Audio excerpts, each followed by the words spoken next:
We are live! Boom! Shakalaka. Okay. What's pretty much on time.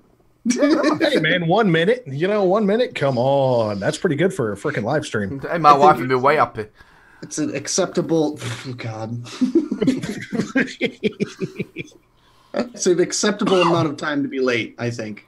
All right. Absolutely. Anything in 5 minutes and we're doing good. So, hey, everybody. Look who we got. We've got a goat. And we've got a hyena. And a fat woke. I don't know. I think Aiden would be a bear. I think I'd be, I don't know, a wolf. I don't know. What would it Well, be? you've got high expectations from yourself there, haven't you, really? I don't know. With the beard, I'm going to go with a with a really tame honey badger. There can't be two badgers, though. I'm going to take over the badger role then, huh? Yeah, you're going to have to, man. I was thinking more sloth. Sloth? Sat there hanging on to vape products. You could think how long it'd take him to re-wick and recoil. Like, dude, Fresh Build Friday would be like 5 hours long. One wrap. One. Nick's just going to be over here doing this the whole fucking show. Just...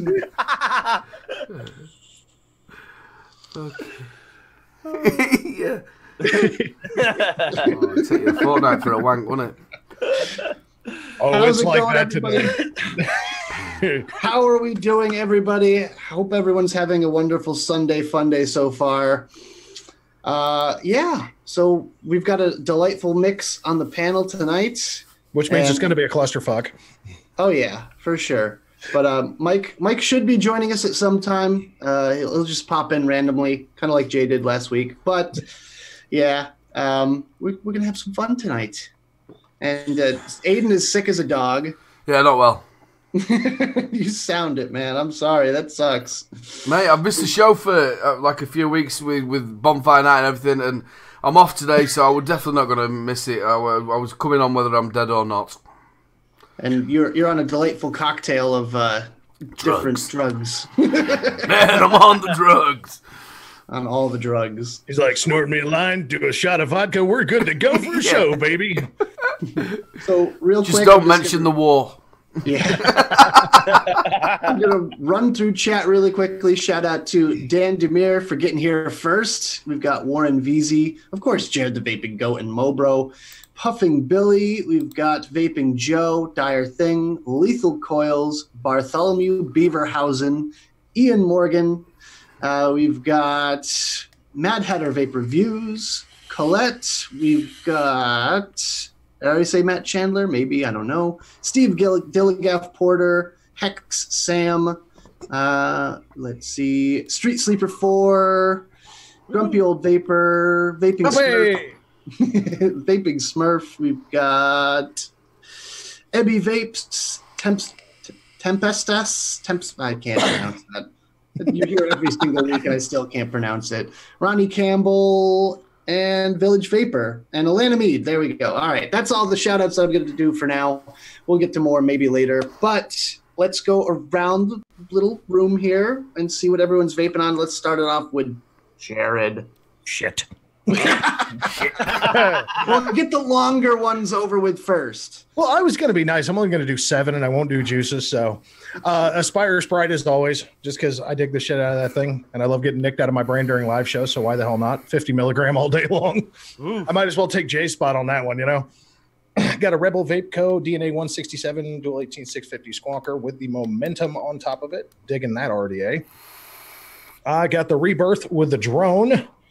Oh, I love this RDA. I don't give a fuck what anyone says. It's a great RDA. Yeah, I want to get one. Oh, dude. Oh, it's easy to build. Great flavor. I have the Segale Shikra Edition Cronus, whatever the hell you want to call this thing, with the Juggernaut RTA sitting on top of it. Got the Vupu V-Mate. Oh, my God, the damnation of all vaping. The Vupu V-Mate with the Dead Rabbit RTA, which is basically a clone of the MK RTA. Let's just put it real. Let's be honest. I've got the Fuck Pig sitting on top of the Think Vape Finder DNA 250C. And, of course, for all the big tank haters, we've got the Titan on top of the Titan because kiss my ass because I like to vape it. Nice. I like it, too. Right, man. It's a great setup. It is. Mo, take it away. Okay, so I've got my daily banger, as always. Way sliding off the battery door. Tesla 2.3 with the Bonds on top. In there, I'm vaping on some home-baked chocolate brownie ice cream. Yeah, chocolate brownie ice cream. I've got the Geek Vape Nova with a Cerberus tank on top. In there, I have some butterscotch custard from the Vaper's Dozen. I've got a Sprite as well. I can't find the bottle, but I have some... No, it's there. Element, pink grapefruit and blueberry in there. And I have a pod system on the go, a Smok Novo kit, which I'm quite enjoying, to be fair. And that one, I can't find the bottle for. It's got fresh squeezed Element 20 milligram Nic salt in there. And I think that is me done. Yeah, that's me done. Short and sweet. Nice one. Want to pass it off? Aiden! Just pass it on to Mike while I'll just resize everybody.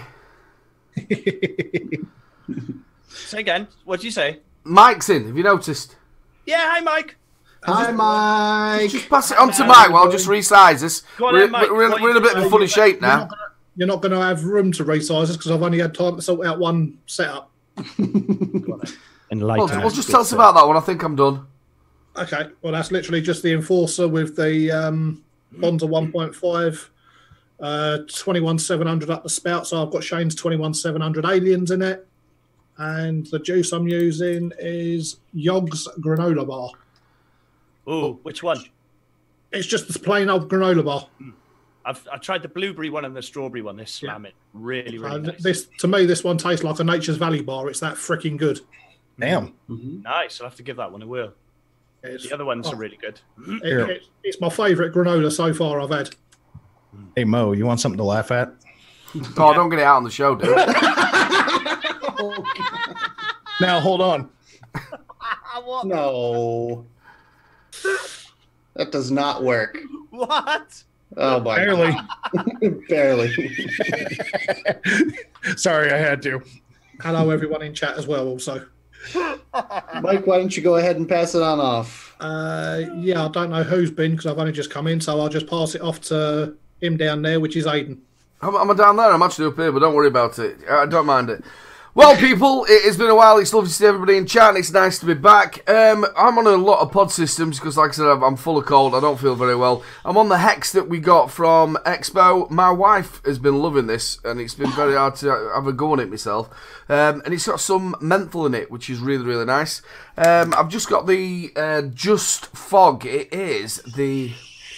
Oh, what's it called? It's something like C16 for some reason I've got in my head, but it's the 106C. I think, or something like that. Pod system, that's alright. The only trouble with it is it's got like this little belt clip. So it sits at the top, and you have to push it down to the side, which feels awkward in your hand because it's got a fire button. And if you turn it all the way down to the bottom and fire it, it auto-fires. Not so good. But the flavour from it's bang on. And in that I've got some pod salts, which is some strawberry pod salts. They're the same people who did the jamming stuff. I've also got the Wee Vim. I did the review for the Big Vim. This is the Wee Vim, which is spot on. And then I've got the Vex 100 by Vaptio just come out. The review's been out that for today. On top of that, I've got the Wasp Nano. And in that, I have got... This stuff is absolutely gorgeous. It's from Juice Locker. And it's their waffle project. It's melted butter, lemon juice, lemon zest, and waffle. That is absolutely gorgeous stuff. I've got the new Rev Mod, the Phantom, and on top of that I have got the Freemax Mesh Pro, rocking some acid drop, which is really nice stuff. It's a kiwi, melon, and grapefruit with an ice behind it, and that's roughly basically what I'm on. Nice one. Are you starting to get your taste back now? I don't think I sounded as good as Jared, because he sounded like you were off of like one of them American radio stations. Because he has his face. Here. Yeah, and here we're over here. Yeah, I kept going back to like that. You know the what that with the Bam! 600. I'm going to get home for Walmart and stuff. What was it? Rain Man. Oh. Bam! 645,000 miles running around. That one. Well, see, funny enough, the mic actually looks pretty close, but it's actually not. It's just I have a nice, sexy voice. I'm just ugly as shit. So, what's that thing that you really like to play with yourself about, Nick? Them people who talk quietly in a thingy in a room. What's it called? ASMR. Okay, Fox. Mike's favorite. AKA Mike. Jesus. Get fucked. That's my load gone. Well, in that case, I think I shall take it over because it's my turn. And right now I've got the Revenant Delta TVL project. I don't know if there's enough collaborations in this thing, but yeah, I really do like it. I think the push to squonk thing is really nice. I don't get confused that often about which is the squonk and which is the button. I was a little bit worried about that, but yeah, no issues there. I've got a Watofo mesh coil in here right now, which is working really nicely, and it makes the battery last a long time in this thing. And in there, I've got some Matata Ice from 12 Monkeys. This is, I think, literally my last bottle of the ice range from 12 Monkeys, which I'm very sad about, but I will hopefully get some more of that soon. Next one up is the top side with the profile RDA on top of there. Gorgeous, gorgeous, gorgeous setup. Another Watofo mesh coil in this thing as well. And got some Nitro's Cold Brew shakes. This is their key lime shake, and it's like got that spot of menthol to it. And I said on the stew the other day that there's really not much key lime flavor. I was a little bit disappointed. It's mostly like a graham crackery menthol, which is a little bit weird, but it's okay. I like the menthol. Odd as hell. I know. It needs more of that like citrusy, limey kind of taste to it, but that's just my opinion. Do they call it graham cracker or graham cracker? Graham. Huh. I call it Graham. Graham? Yeah, I thought it was Graham's cracker. You know, like we've got, it's like over here in England, we've got Jacob's crackers. Yeah, they dry your mouth out. Yeah. Yeah, pretty much like a graham cracker then. Yeah. So we've got the Stigelli Cronus mod and the Skynet sub-ohm tank. I'm still rocking this from the review the other day. That's an impressive little bastard, isn't it? It's a really nice tank Yeah. for $24. You cannot go wrong. It's a really nice, and from what I've heard, it also takes Falcon coils. So Yeah, I got mine right there. Nice. Oh. Yeah, good coils. really nice tank. No issues with it. No major issues, I should say. And in there, I mean, I always have issues with everything. Let's face it. I'm a reviewer. I always have to mention the cons. But in there, I've got the ripe fruit. Oh, gorgeous stuff. Orange, strawberry, cherry, and white grape. Oh my God, that is good stuff. Or it's a green grape, not a white grape. And I've also got a pod system. This is the Hava 1 pod system with a little condom on top. I know this looks so weird and wrong. But it feels so right. But it's metal. It's metal. And when you put it against your teeth and it, hate it. Dude, Yeah. it looks like you're vaping a pad. Yeah. It really, it's just like, hey, what are you vaping on? Oh, a little Tampax for you today, buddy. Yeah. Sharpie and color it in. Yeah, he's always on one of them. I wish I get a different color now. Right. Thanks for that, Jerry. I'm just saying, Thank man. you. I mean, yeah, in that color, it looks like you're just sticking a pad right to your mouth. It could have been worse. It could just have like a blue tint to it. All right, so that's going away now. Yeah. He's like, okay, so now I can only vape on this once a month. Yeah. But the best thing about it is when he does vape on it, he can go skiing, he can do roller skating, he can do everything. Yeah, like for my comfort, right? In there, I've got Salt Bay Blue Raspberry Lemonade, 20 milligram, and I actually direct to lung this thing with 20 milligram, and it's actually not bad. The mouth to lung on it, not the greatest. Yeah, Matt Chandler said to red splatter it. Oh God! Actually, I was going to suggest actually getting some white duct tape and just putting wings on the side of it. I hate you all. I just want to say that. Now, every time you vape, just wait for the review. That's going to be spectacular because he's just going to be like, yeah, I don't want to even do the review. Thanks for that. Oh boy. So see, especially with the beard, he just seems to mingle in, doesn't it?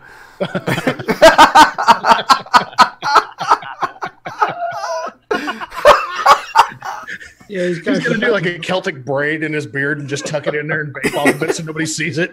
Oh God. It looks like one of Jay's relations with it like that. Oh, yeah. man.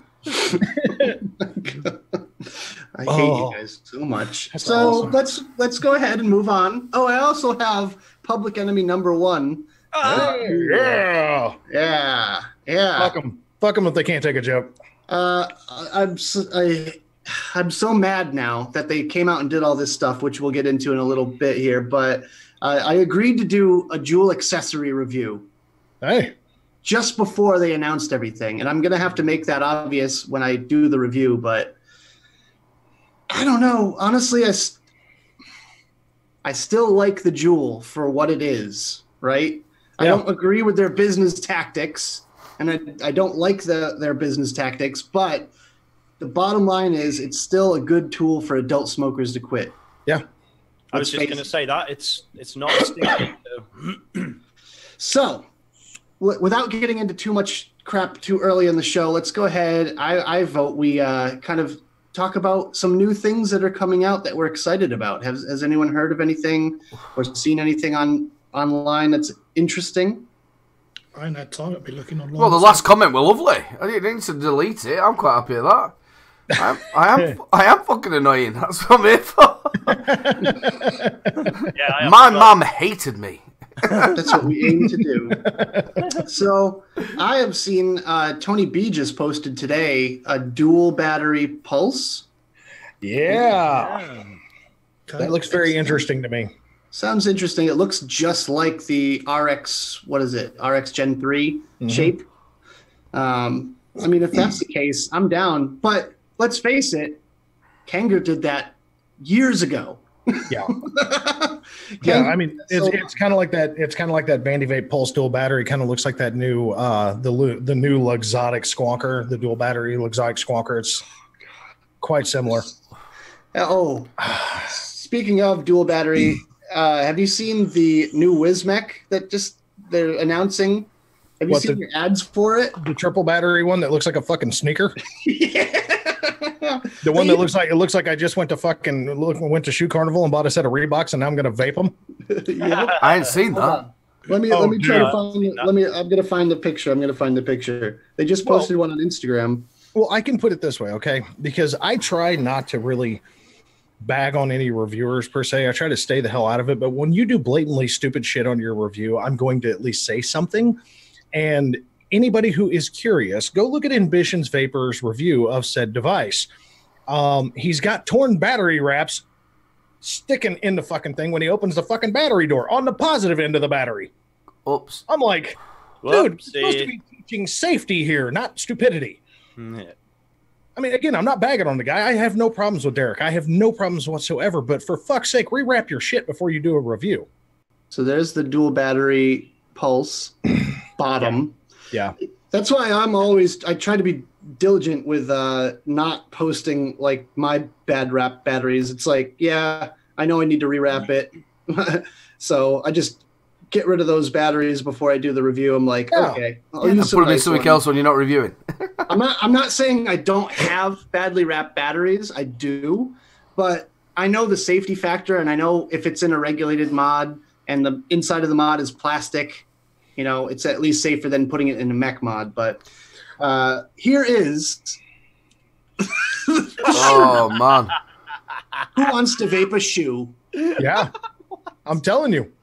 It makes me definitely want to go to shoe. Shoe Carnival and buy a set of Reeboks and just stick a fucking Addy right in the toe and just try to vape it.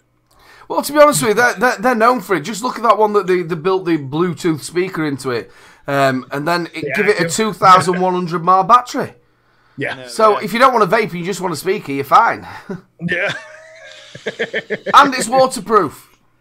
But that's why they supplied it with a mouth-to-lung tank in the kit. Uh-huh.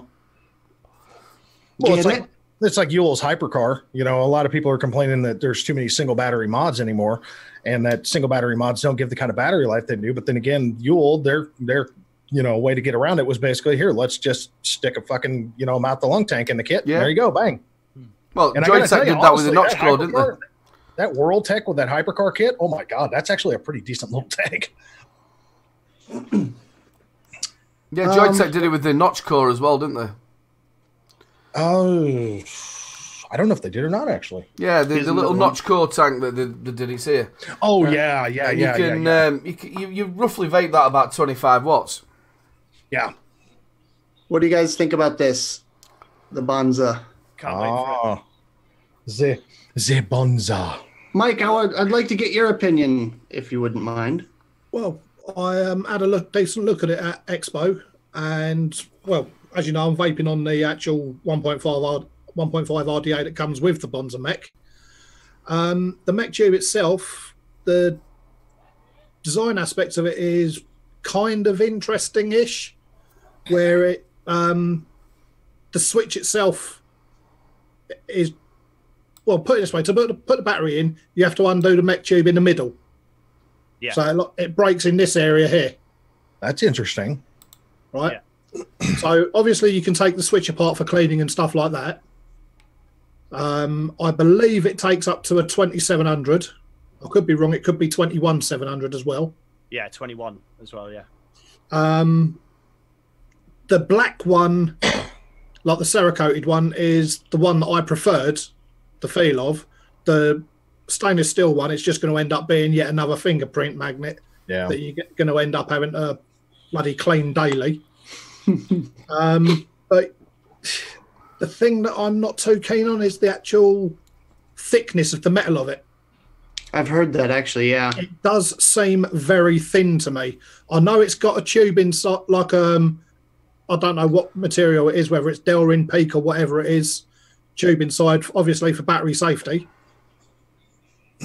But at the same time, the actual material that the mod is made of seems very thin to me. I mean, I will be buying one so I can get my hands on it and go through it properly, because there was none at the expo that we could actually test out or even buy, because it wasn't released at that point. No. And I only brought 5 to expo with them.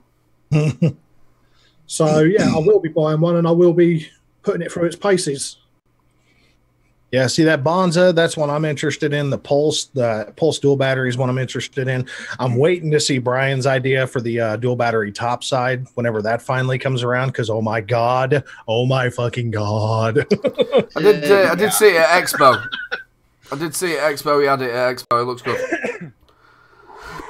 Yeah, just a comment on the beard thing. I went to a wedding on the weekend, so that's why I had clean shaved. Yeah, I was telling lies there. He sneezed and it fell out. No, he tried to bleach it, and then it just died. He doesn't look like a kid who could actually grow a beard. It all just fell out and nared his face. One thing with the Bonza RDA that I do like, the 1.5, is the fact that there's 2 ways you can close the airflow on it this time. Yeah. Oh. Right here. So you've got the standard, like the old airflow, where you can shut it off like vertical, and then you've also got the stepped airflow that shuts the airflow off horizontally as well. Interesting. Yeah, so it keeps the airflow the full width of your coil. Yeah. At the same time, you can shut it down row at a time rather than. My question, though.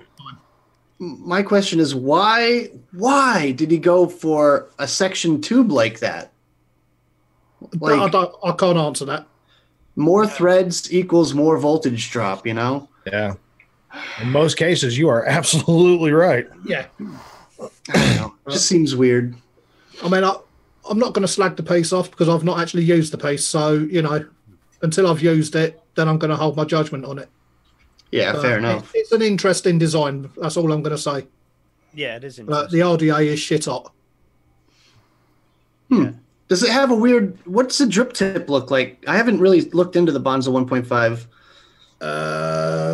Good question. Where is it? I don't know where the bloody drip tip that came with it is. I'm not using the standard one. Well, I was going to say, like, basically just a resin 810. oh, okay. So it's a normal looking drip tip because Yeah, I saw. it's pretty much the same drip tip as what was on the standard Bonza. What do you guys think of the new Phobia drip tip? I haven't seen it. I have not actually looked at it yet. It is like the lowest profile little piece of Ultim I've ever seen, and it looks like Doesn't the Phobia though come with 3 different drip tips anyway? I mean, yeah, but I just hate that little one. Yeah, it's the same as what you've got on the Aqua. Donut type things, doesn't it? Yeah, it's right. Is it like the one on the intake? almost like that, but like more rounded. Oh, it looks like the drip tip should have come from Krispy Kremes. Yeah, I don't know how I feel about the Phobia. After the Phobia, the first one, I'm just like, I don't know if I trust the second one. I'm telling you, man. You know, the only downside to the original Phobia was the well. I mean, that was the biggest fucking problem because that was a flavor banging RDA. It's just when you put no well and 3/4 of your well is designated for cotton, you have to wick it so damn thin just so you don't, over drip or over squonk it. And squonking with the thing is just ridiculous. Yeah, I over squonked every single time on that thing. I tried squonking twice. I said, fuck it. I went to only dripping. But if you wick it properly, dripping really isn't a big deal. Like a lot of people made it out to be, oh man, this thing's so terrible to drip on. It's like, it's really not that bad. You just need to drip right down the center. As long as you're drip right down the center, it really wasn't that bad. You just had to wick it thin. Oh, yeah. Right, Michelle. Good luck tomorrow, darling. Yeah, good luck. Michelle. Good luck. We, like, the big problem that I have with the Phobia, the original one, was the tower airflow. Because, like, that vertical bit, like, it needed to be, like, laid down on its side. If it had, like, a wide horizontal airflow and underneath airflow, I think it would have been a lot better. But, yeah. I mean, really, honestly, airflow noise and shallow deck, that was really the two big complaints I had about that thing. I'd love to try it in vertical coil mode. I really did not like the Phobia. Yeah, the Bonza 1.5 has now got a 9mm juice well. Yeah. Damn. Jesus Christ. That's big, that. Massive. Yeah. It's huge. That seems to be a trend lately. A lot of RDAs are going after massive juice wells. Well, it's like the Rebirth. You look at the fucking Rebirth. I mean, this thing, it's designed technically as a low set, indirect bottom airflow. But the well on this thing is so fucking deep that, I mean, you can flat out just straight squonk the shit out of this thing. And I still have yet to make this thing leak in squonk mode. I've had it on the drone. I've had it on the Rage. I've had it on the Bassium. It just really went down with them. Just a big shout out to Kevin K. Nice seeing you, brother. The thing about swanking, though, I'm an arsehole. For every time I seem to take a drag, I have to keep swanking the damn thing. So I end up, it's just something, oh no, it's all dribbling everywhere.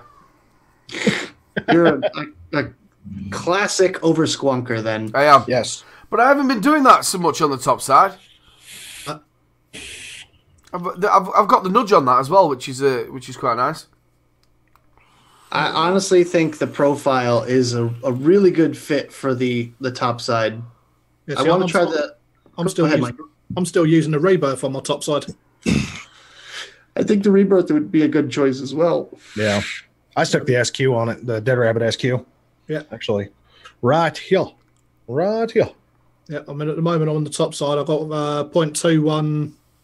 No, it's not. It's a 0.18 Alien single coil one there.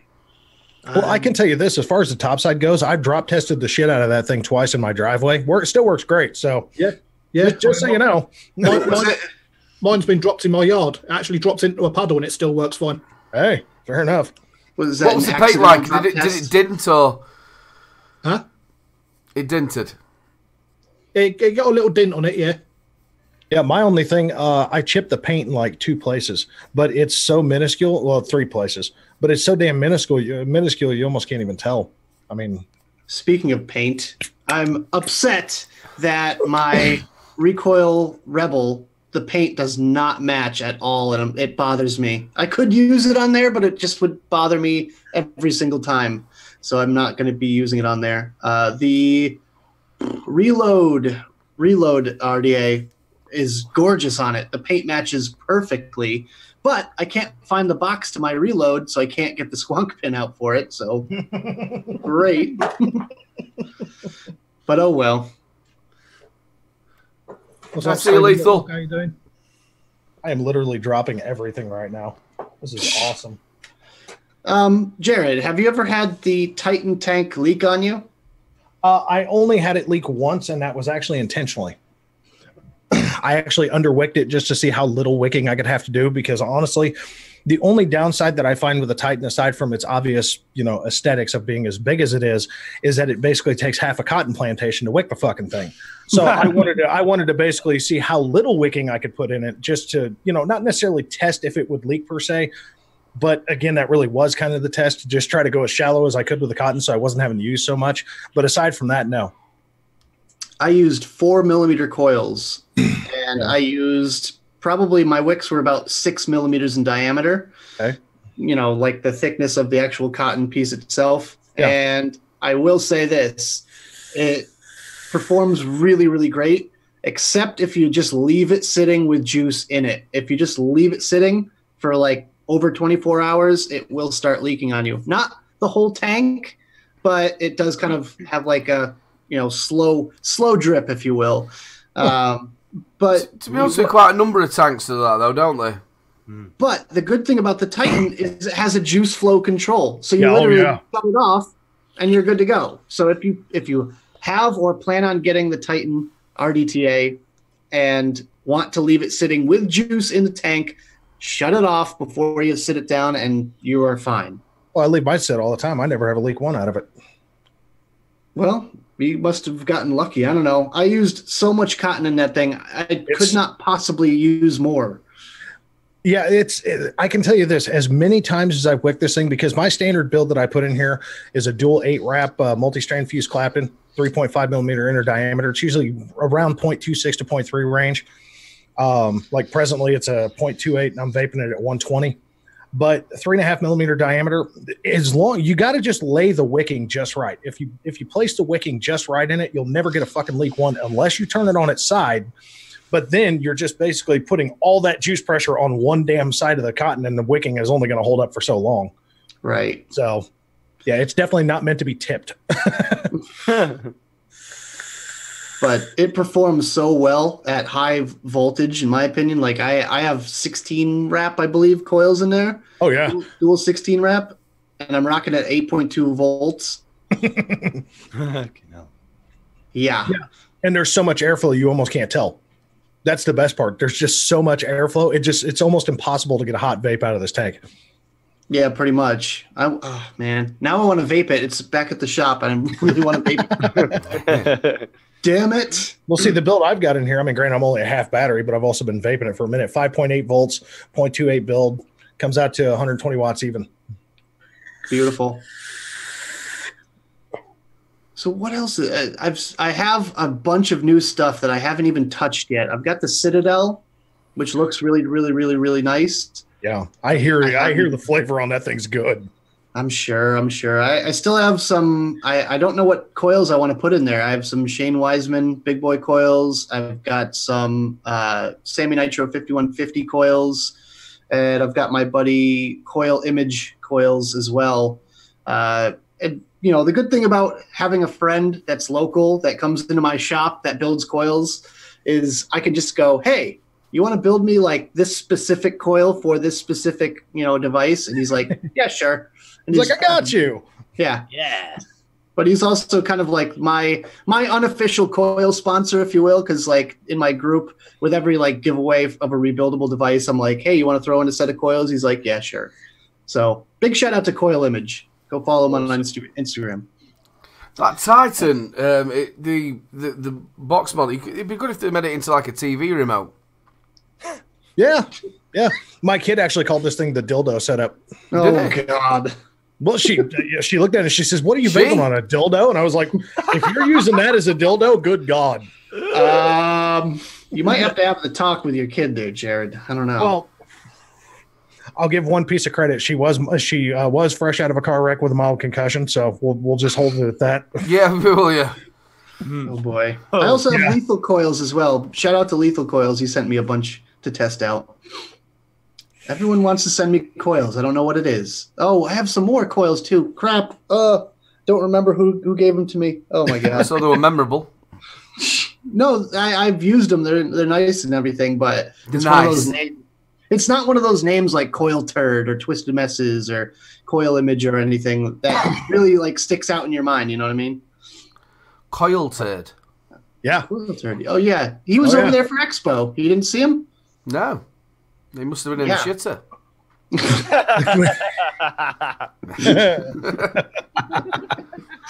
Coil turd. No, he's a cool guy. His name's Beecher, and he's actually sending me some of his juice. He's got a juice line as well. What's his juice line called?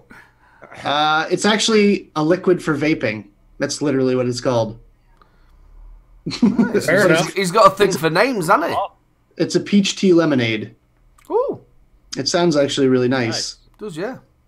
Yeah, but yeah. What were we talking about? Coils and this Titan. I don't know. I think the Titan really it wants ginormous coils. Yeah, and it's got the room for them. The one thing that really gets people screwed up on the Titan though is when they do the build, they always want to low set the coils. And if you low set the coils, the best you're going to get is indirect side airflow. If you actually high set the coils, you do 3.5, 4 millimeter coils, and you actually set them higher, you're going to get more of an indirect bottom airflow, and you're going to get a fuck ton of flavor out of it. And it's amazing because you look at the tank, because I've got it in a full 28 mil configuration there, and this thing performs just as good as the Aromizer Plus. And it's, I mean, let's just side by side. You wouldn't expect that the flavor, Damn. you wouldn't expect that the flavor would be just as good out of something like this as this, because even this is like, really? But this is one damn good performing tank. So, But like you got to figure the Titan is basically just a souped up version of the Aromizer Plus. oh, it is. It is. It Everything absolutely is scaled just right, to make it work. And as long as you build it, decently, then you're going to be fine. Mm-hmm. And Mike, have you seen the Colorado RDA? No. Oh my God, dude! That is the Colorado RDA, 52 millimeters, baby. 52.8 millimeter. Yeah, yeah. Well, it's $75, and like I actually really want one. I'm considering. That other one that looked like that, but for some reason I've got Amarigod in my head for some reason. But there was they were a ginormous one, exactly the same as that, where you could build it. It were out years ago. Vaporgate Mason. Yeah, Vaporgate Mason. Yeah, Mason 40 millimeter. That's made by Vaporgate. The Colorado RDA is made by the same people. What are you going to put in that? About 16 coils? Yeah, yep. I saw a picture on Instagram with a build, and it's like ding, ding, ding, ding, ding, all the way around. Yeah. What? But every time you press a fire button, it looks like a bloody pinball machine. Look at that. Look at that. How gorgeous is that? That's the one I saw, yeah. That is amazing. Like, I want to build that. Volts or some shit. Yeah, it looks like the arc reactor from Iron Man. It does. Yeah. You're like, what are you doing? I'm dripping power, baby. I'm just dripping power. Just to ask, Jared, obviously you've got like the look of vaping, how people percept vaping, the way they look at stuff. Obviously, when you go out and you've got this ginormous Titan and people have sat there with just like the pen designs, and do you get some funny looks like, Jesus Christ? Actually, no. Most people want to vape it.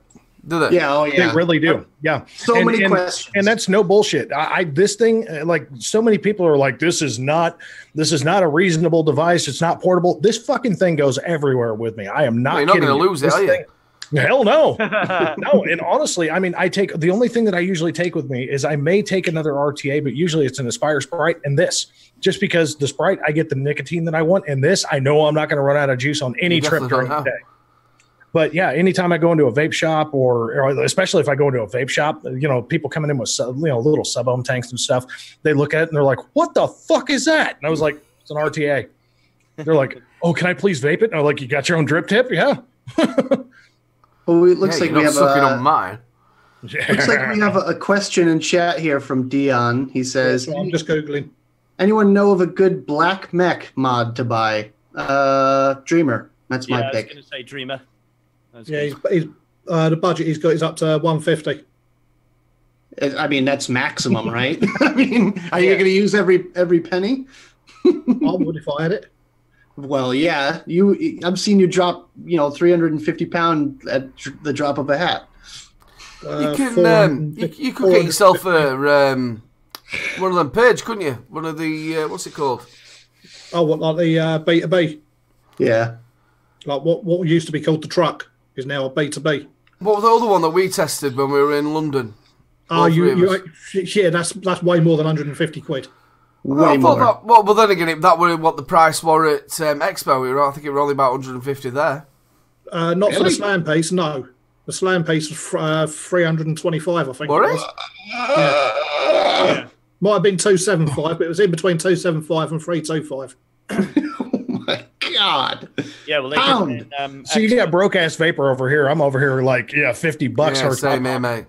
But I'll tell you what, it didn't half it like a train, didn't it?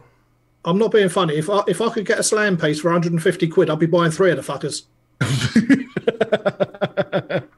But I mean, all right. You can always look at it one at a time, so just buy one of them. But if that's the case, like I would rather spend less money and get 2 of something. I would get 2 Dreamers you could probably get 2 Dreamers for 150 pound. Yeah, easy. Yeah, you could get 2 Dreamers for that. There you go. But I don't know. I'm about more for your money. I'm about value. Yeah. That's the way I look at things. Like we've talked about this on Vape Stew a lot about what is high end and what do you classify, and does price make something high end? And I disagree with that sentiment completely. I think it's the quality and value of something that makes it high end. I also think if it's a one-off, I think if somebody's handmade it and it's a one-off and it's something that looks really, really nice, then to me, that's worth spending the money on it, and to me, that's high end. Right. If it's not mass produced. Yeah, it's not mass produced. Obviously, it's got to be good. Yeah. Decent chip in it, or whatever you mod, however you're going to have it, but it's got to be something different. Dion, if you go on vaping101.co.uk, they have got the Black Vindicator from Kennedy for $129.99. Ooh. That's a bang. Sorry, $134.99 for the black one. The standard metal ones are $129.99. I would buy one of those. Kennedy products. It's no question in my mind. I would buy it. Quality, value, performance, everything's all there. It's worth the money. Yeah. Well, that's one thing that you get with Kennedy is they actually give a shit. You know, I mean, they truly care about their product. If their product is bad, they do everything they fucking can to fix the fucking problem. They don't sit there and beat around the bush. They don't screw around with it in any way. If you have a faulty product, they want to replace the shit because they don't want that image. Are they American, Kennedy? Do what? Are they American? Yes. Yeah. Was it? I might be wrong here. Again, it's just something to trigger off in my head. Did they have something about the factory or something? Were there loads of stuff talked about whether they had a factory or something in America or? Yeah. During the whole spiel with all the companies, with Armageddon and all them being called out, and everyone's showing off their workspace, Yeah, that were it. Purge did like a live stream in their whole warehouse thing, and Kennedy has posted many videos of him physically making these mods. Like you could see him being machined right there. And I know for a fact it's made in America. Like I know I've got a friend who works for him, and he does like the social media and everything for him. And it's like, Bogan even went out there and toured their facility. Mm-hmm. Yeah. Yep. Well, I think when I remember it, I can't remember what show it were on, whatever it were on. It were a load of people talking about it. They thought it was that he only made so many, and then some of it went to China or something. Wasn't it? No, definitely not Kennedy. Yeah, I would say, because I've seen his shop, and he was a machinist before vaping. Before vaping, he was a machinist, and I fully believe that every single product that comes out of his is 100% made in America. I mean, the only thing that I could see is like screws. Yeah. But, I don't know though. I just still don't know what the hell he was thinking with that one that had the weird monkey face on it though. That mod. Dude, he has a mod called the Squirter. Yeah, no, I get it, but it's just like you see that one, and it's just like, dude, of all the cool shit that you've put out, and that's the one weird crazy looking son of a bitch that you put out with a fucking gorilla face on it, right where the buttons are. Come on, man. I mean, hey, he can do whatever he wants to do. I agree. Yeah. But I've got to say, I'll definitely recommend the Vindicator to anyone. I think I might get myself one for Christmas. I mean, the last couple of days, I've had green hands where I've been using my Vindicator so much, and I've got the standard copper. Oh, shit. I thought you were outside in the garden or something. No, I've got green hands, not green fingers. She's turned into fucking Grinch. I hate Christmas. No, if anything, Mike is Krampus. Oh, yeah, shit. you're not kidding there. Christmas. Oh, I think Mo would be an elf.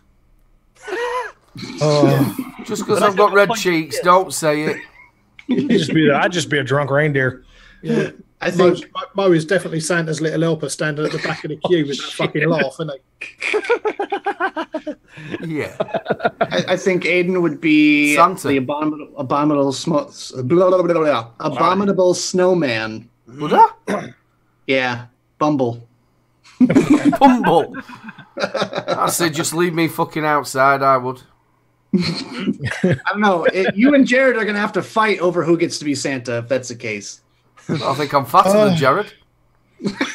I'm losing weight, man. So yeah, Yeah, it's that's what I'm saying. possible. No, I was trying to be nice. I was just waiting for the rest of them to go. No, you're not. No, he's way fatter than you. I've been on a diet for like 2.5 months now. I've actually been dropping weight. So, Well, to be honest with you, I'm not normally this fat, but because I've been poorly, like I told you before, and I've been on the co-codomolds and I ain't had a poo for 5 days, so I'm a bit backed up. we can absolutely call you full of shit. We all knew that. Like I said, instead of yo, yo, yo, I'm ho, ho, ho. Oh, that's Hi, Vic. Hi, Vic. So that's something you're completely free and willing to post out there to all the internet to see. Fair enough. I didn't even know that. Moving on. Let's. I think we should talk at least a little bit about the FDA, and because I want to inform our UK viewing audience about what we have to deal with over here. Oh, Scotty the body. Scott Gottlieb is the head of the FDA, and he has came out with a statement recently and a new set of rules. Yay. Basically, all flavored vapor products are going to be removed from convenience stores. So like, corner shops and things like that. No more flavored vapor products. Well, I was about to say, if you read into it, it's not just convenience stores. Convenience stores were singled out, but it's anything to where anybody under the age of 18 can walk into. So that's drugstores, grocery stores, convenience stores, anything of that sort they're going to pull. Yep. Oh. So it's going to be an adults only shop that you can buy flavored products. Have they took all cigarettes out of them as well? Nope. No. Oh. No. So, but there will still be tobacco and menthol in these shops. It's just all the other flavors have to be gone. The contradictory thing that really broke my head, though, was the fact that he's totally okay with tobacco and menthol vape flavors being sold in convenience stores in any under 18 locations. But the fact that he wanted to pull out the racially biased BS of 7 out of 10 African-American kids in the United States start smoking on menthol cigarettes. So now he wants to take out menthol cigarettes, but menthol vaping is okay. I'm like, really? Well, hold on, wait a second here. He's doing like a twofold kind of thing here, because what he's doing is he's removing all the flavored vapor products from the stores and keeping that mint and tobacco and menthol. And then he's going to, because he said he didn't want to sway people to buy combustible menthol products, right? Yeah. So then now he's going after the other side where he's going after menthol cigarettes. So he's going after menthol cigarettes, trying to get them removed from these shops. But what do you think is going to happen after that? Oh, the menthol and mint side of vaping will all of a sudden be under attack. Exactly. You got to see the bigger picture here. Let me just get this right. obviously, if just say you took away everything and just had tobacco flavour and tobacco, what are they going to do then? They're just gonna vape the tobacco and just gonna smoke the tobacco. Yeah, it's not going to stop them from doing it. No. There should be. The problem is there's no difference between smoking and vaping now in convenience stores, and what there should be is a difference. There needs to be a difference between the two, because we are not smoking, we are vaping. You know, we are a totally different entity, and we should be treated as such. Like the reason people are able to quit, and you know, actual data can back this up, is that there are options of flavors for people to choose from rather than just tobacco and menthol. So I don't understand the logic behind it. You know, you're biting the head off the snake, basically. Like you're trying to eliminate a problem that doesn't exist. You're trying to reduce the amount of teens vaping, even though the teen vaping rate is down from 2016. That now they say that there's new data that shows it's gone back up again. Well, did you see his other contradictory statement, especially in regards to that? When he was talking on C-SPAN, he said that the high school rate was showing a 75% plus increase, and then the middle school rate was showing a just below 75% increase. But in his press release, he said that it was showing like a 68.2% increase at high school level and only like a 40 some odd percent increase. And it's like, number one, where do they get these from? Well, that's the point, is he won't tell us. The other thing I'd like to ask, sorry to sort of like interrupt here, and I know you might think this is a total weird question. What is Scott Gottlieb's, or Knobsack, whatever his name is, what's his actual background? How old is he? Where's he from? What sort of religion, what sort of background has this man got? Well, he's a doctor. Yeah. First and foremost. He actually owned like stock in the vapor industry before he was assigned head of the FDA. He actually had to get rid of all of his interests in the vapor industry before he accepted the position. Yep. So we thought he was going to be our ally. But how old is he? Early 40s, I think. Yeah, something like that.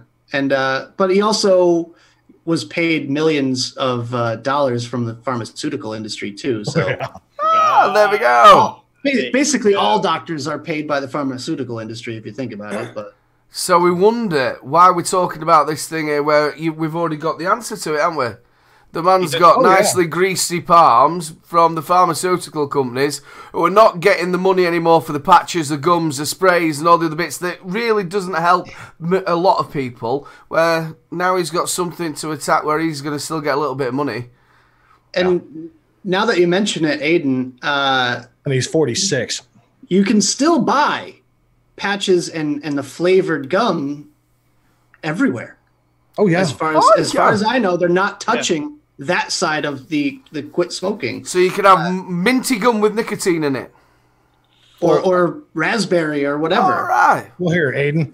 Here, what does that guy look like? Yeah, total tit. I've seen him. I saw him on the news. Total news. He's one of them people that sits alone in a club, putting money in hookers' trousers. Yeah, Bill Richards nailed it. He said he's a two-faced turncoat. Oh, he is. He is. He absolutely is. He's out for his own interests, and he's in a pocket. Yeah. He's absolutely in the pocket of Big Pharma all the way. You know, and the problem is that I've heard both sides of the argument as far as the FDA is concerned. You get one side saying that the FDA is just hell-bent against pretty much anything and everything that they want to, and that there's, you know, you get the whole, when Trump came into office and you know, Gottlieb was appointed, everybody's like, oh, Trump's going to save vaping, blah, blah, blah, blah. Trump doesn't give a fuck about vaping. We know this at this point. Gottlieb definitely doesn't give a fuck about vaping. So these are all things that are just proven fact at this fucking point. But the funny part about it is that all of this, there's only so much regulation, only so much purview that the FDA has before it has to go through the House and the Senate. Some of the stuff that he is recommending and that he is trying to put out, it's going to have to be, you know, ratified as a bill, which is going to have to go through the House and the Senate. Now, who's the real enemy here? Is it really Gottlieb, or is it a higher power above Gottlieb, which is going to be the House and the Senate? Because as of right now, the one thing that nobody really in the U.S. wants to really take into account is that Gottlieb very, very persistently said over and over again that most of his press release information was going to be in the middle of November, is the rough ballpark, after the fucking elections. Everybody's nice and comfy in their fucking seat now, so they don't give a fuck. They're going to vote however their fucking pocket's going to tell them to vote. Vic said that. Vaping with Vic said that back in October.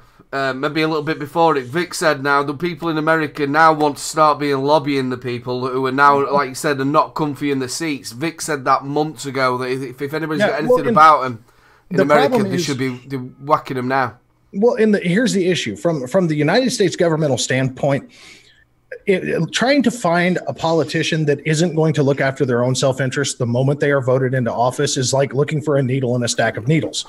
You know, I mean, you're not going to fucking find it. The moment their ass sits in the seat that they've been elected to, their personal interest and their financial interest immediately come into play. So there is not a legitimate, humbled politician out there that's going to stand there and actually stand up for anything that goes against, what the status quo of Big Pharma or what the status quo of the primary lobbyists are going to say. That's the biggest problem that we have. And now that the elections are done, it doesn't, to be perfectly honest, and I hate to put it this way because it makes me sound like such an asshole, but there isn't a politician, one, that could have been elected, that could have stood up to help us. There wasn't a single breathing human fucking body that was up for election or to be voted out that was going to make any kind of a fucking change against this. That's the problem, because even if we could have got one or two in the big scheme of things, that does nothing for us. And the FDA is not going to listen to it anyway. Even if the House turns it over, Trump's going to back the FDA. So all it's going to do is go to Trump's desk and he's going to say, nope, fix it. And fucking, this is going through one way or another. So you fuckers need to get it right. But the problem is that right now the FDA is overreaching. What they're doing is unconstitutional. Exactly. And it could be illegal what they're doing. So we need to figure out what we can do from here to basically put a stop to that. I mean, he's doing things that the FDA shouldn't be in charge of, essentially. Yeah, I mean, if you look at it, I think it was back in 2000, the tobacco regulations that were back in 2000, when Gottlieb tried to, go against tobacco back in 2000. And the Supreme Court even ruled and said, no, you don't have that kind of reach. And he wasn't even the head of the FDA at that point in time. Now he's the head of the FDA, and he's coming right back after the same fucking argument he did 18 years ago. Except this time, he's actually the head of an agency. Now, he still has to go through Congress. He still has to go through the House, and he still eventually will eventually have to go through the Supreme Court before it's all said and done, because the Supreme Court can step in and say, whoa, motherfucker, stop what you're doing. We done told you no. It's a matter of the justices themselves, are they willing to do it? And he's rounding groups up as well, and you've got like is it Mothers for No Smoking or whatever it is, and all them bits. On our show, on the Late Vape Show on a Monday night, we were Simon, Mr. Coyle, you were talking about it, and he read out a letter about that one of her sons or daughters about Juul went on the internet and bought this Juul, and this is where they're getting it from. And I was like, hold on a minute. Let's not talk about Juul and vaping and stuff. Let's talk about your parental responsibility. You've not only let your son go onto a site, you must have let him use your credit card if he's underage. Yeah. So where's your parental responsibility watching what your child's doing? Yeah. Yeah. Yeah. So don't start. And they've actually written that out in a letter. Just remember, Aiden, it's only about the kids. That's all we really care about. We don't care about how it got to that fucking point. No. It's all about the kids and what they're doing at the moment. Not that they just left them there in a tapas bar for 6 years. It makes a difference, does it? Yeah. No, it just, I look at it this way. The biggest damaging thing that the FDA does right now that nobody still really wants to take into account, there's one major damaging blow that Gottlieb can do more than anything else. I don't give a fuck what gets passed. I don't care what the hell he tries to push through the House and the Senate, whether it gets passed or not. At this point in time, that man's primary focus is public image. The biggest damaging blow that he is trying to do to this industry is public image. If he can damage our public image, it doesn't matter what we do, because the House and the Senate will vote in whatever way he says, simply because he's got the public behind him. And the problem is even on the conservative side, we're talking 12 million vapors in comparison to God knows how many is actually in the population of our country. But we're talking 12 million plus vapors. in comparison to the rest of the country. And the rest of the country is getting the shit scared out of them right now because this asshole's walking around saying vaping is the devil. Ah. You know, and so, I mean, if you get enough people that get scared of vaping, they're just as likely to go to their representatives as much as we keep pressing our vapors. You know, even from a grassroots standpoint, going into shops and saying, hey, get your ass, send this email, make your phone calls, do what you need to do. That's 12 million plus people compared to the rest of the population that Gottlieb's trying to scare the fuck out of. And think of it this way, right? What he's doing now is he's cutting off access to these products by taking them out of stores. So that way you're eliminating the progression of adding more vapors to what we already have, and therefore kind of weakening our industry as a whole. 1 in every 2 vapor products sold in the United States is a Juul. Think about it that way. Right? And Juul has since kind of, they're saying they're working with the FDA. They're trying to comply as much as they possibly can. And they're trying to do everything to like stop the quote epidemic that's going on. And what are they just announced recently that they're pulling all of their flavored products from stores. So before it would be, oh, well, you can't buy your flavored Juul pods at convenience stores. So, well, you can just buy them at a vape shop. No big deal. Well, Juul said they're removing their flavors from all stores, but they're remaining on their website. So you can still get them on their website, which is kind of cornering the market on that, which is, you know, monopolizing it. And they're also removing all their products from the stores, which means there's no access. So, you know, we're going to have less people quitting smoking. I believe that the smoking rate's going to go up. The problem is you've got your Scott Gottliebs, you've got your Senates, you've got the president, you've got everybody else. They don't actually run the country. The people with the big money run the country. All them people are already in their pocket. So the people who have the massive amounts of money in America and England, everywhere else, they're the ones who tell Parliament, they're the ones who tell Scott Gottlieb what to do. We are just the minions with no... It makes a difference if there's 12 million of us or 100 million. We just have to go to work, pay us taxes and die, according to them. It makes no difference because, like I said, Scott Gottlieb, he's getting money from here, they're getting money from there. It's the people who have got the big thousands and millions and trillions of pounds that are controlling our countries. That's the problem. And you're fighting a losing battle all the way. And like I said, there is no, like what you said earlier, there is no upstanding member of Parliament at all, whether it's ours or whether it's in America. They're all, as soon as a human being gets into a point where they've got power or where they can get a bit of money, that greed takes over. Oh, yeah. But look what's happening in South Australia. Oh, Jesus Christ. Been touched on it. Like, they're having black walls, like shutters over all the e-liquids in vape shops. They're trying to bring in a total ban of online sales. They're basically trying to ban vaping in South Australia. Yeah, they're trying to shut it all down.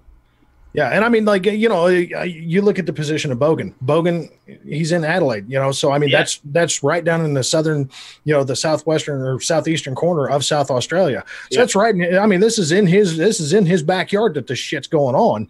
Yeah, and they're not even putting it to a vote. They're just basically saying, "Fuck you, we're doing this." Yeah, we're doing it. It is. Yeah. So, like, no online sales, no samples in vape shops. Everything's going to be covered over. And do you know what his second name is? Hunt. You know him in Australia. What a name to rhyme to, eh? What a douche. It's a life-saving product. It is a life-saving product. Why? He actually said, the bloke, I can't remember what his first name is. I just remember his second name's Hunt. Because I just thought that's what you are. Like here's what kills me is you look at, it's like I was talking to LabWorks. You look at Australia in general. If South Australia falls, which is what is the destined nature of what's going on at the present moment, it's almost as if it's going to happen. Like there's almost nothing to stop it other than they're going to march on it, and that's that. I was about to say that. He said he'll march in money. Yeah, they're going to march on it. They're going to march on the steps of their parliament, the 29th, I believe. But aside from that, you know, it's just like you look at, if South Australia falls as they're planning, the entire country is going down. I mean, South Australia is like one of the biggest states in the country as far as not only just population, but is also as far as just its size. So if that state goes down, you're going to have a lot more falling really quickly. And if you look at their fucking neighbors in New Zealand, they're the complete polar opposite. They're the ones that are saying, hey, 2022, tobacco's gone. Go get fucked. You know, and they have the same fucking healthcare system. So that just tells you where the money's at. Yeah. But New Zealand has switched their opinions on vaping within the past few years. They were one of the more strict countries. Exactly. And now they're starting to loosen up. And we are joined by the famed YouTuber, the infamous, the masterful Mr. Vaping with Vic himself. And he's got a new haircut as well. Yeah, award-winning. What's up, Vic? What's up? That's going to be out in about an hour. Shameless plug already. All right. Yeah, I ain't mad at him. I had a lot of fun doing the What's Up today. Oh, it's going to be that good. A lot of fun doing the fucking What's Up today. I've been saying this for fucking years. Mm-hmm. The United States should have made the war political, but they didn't. Yeah, they didn't. If you look at what happened in New Zealand, the New Nicotine Alliance went down a political road. It changed. If you look at what happened in Canada, they went down the political road. It changed. If you look what happened to the TPD when it was in planning stages, the New Nicotine Alliance and its forerunner went down the political road and got it changed. Look at the TRPR here in the UK. When we say fuck you to the EU and fuck off on our own, political again, we'll probably get half the TRPR dropped. And if you look at all the advocacy that's going on, everything's been down the political road and it worked. Yeah. Yep. The only exception is the United States, because the politicians are sitting there in Congress and in the Senate using the FDA as a meat shield. Oh, yeah. That's what they're doing. Yeah.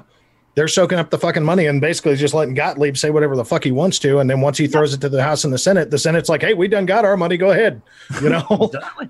I mean, that's the shit part of it. Stop scaring yourself, Vic. Jesus Christ. Best thing about it, I went, whoa, Jesus. Yeah, and I mean, and you look at Australia. Australia is unfortunately, you know, I mean, they're in an even more unfortunate situation at this point. You know, I mean, Australia, they're not even getting a fucking choice. You know? Australia, the tide's beginning to turn in Australia, but things are going to get worse before it gets better over there. Oh yeah. Well, and that's the same case here. Is that things are going to get really, really ugly. Like everybody thinks right now with Gottlieb's FDA release that he just did on the 15th, that's it. That's all he's going to do. Fuck no. That is the prelude to war for that man. Yeah. That was his initial writings of saying, okay, I'm going to make this as vague as humanly possible. I'm going to give you a 43 paragraph opening statement to basically bore you to death. And then when you finally get to the fucking bullet points, I'm going to give you the most vague bullshit imaginable. Yep. Just so all you can do is sit here and question, okay, what's the next step? And again, like me, Vic, you and me have talked about this. It's always when you look at what they're saying, when you get blindsided. Oh yeah, you know, that's the best part is that everybody always just wants to look at the bullet points and they want to say, okay, well, this is all they're going to do. No, they're coming at you from the fucking left and the right at this point. Whatever the fuck that they say they are doing, they've already got plans to come in from this way as well and say, fuck off. We've got other ideas. But if you look at what the FDA has done, they have played a political and strategic master game. And they basically won. You look at what's happened, right? You look at what's happened. They stood back for half a decade and did jack. Yeah. And they relied on states like California. They relied on cities like San Francisco to push for their own flavor bans, which is what New Jersey's trying to do now. The FDA stood back and did nothing. They watched what the individual states were doing and they decided to act once the most populous states done their own bans. So now the FDA can wade in and go, we're going to do this, we're going to do this. The dominoes are all lined up. So you've got the first domino falling of individual state bans. That's already started to happen. You've got the second domino effect of the FDA going after convenience stores to get rid of vaping from 7-Elevens and from gas stations and from rural areas that don't have vape shops. Yep. That's happening now. You've got a possibility of another flavor ban coming in. Then you've got the fourth and the fifth domino. If those two last dominoes go, That's it. Vaping is dead in the United States. And what are those two dominoes? Well, you look at what the FDA's done. They've got rid of vaping, people being able to buy vape stuff outside of vape shops. Yep. So if the vape shops start fucking up, the FDA's going to go after them. And after they've done that, the last domino to fall, which I think will happen within the next year and a half, is big tobacco buying Juul. And I think it's going to happen. That's an interesting card there. I think it's going to happen.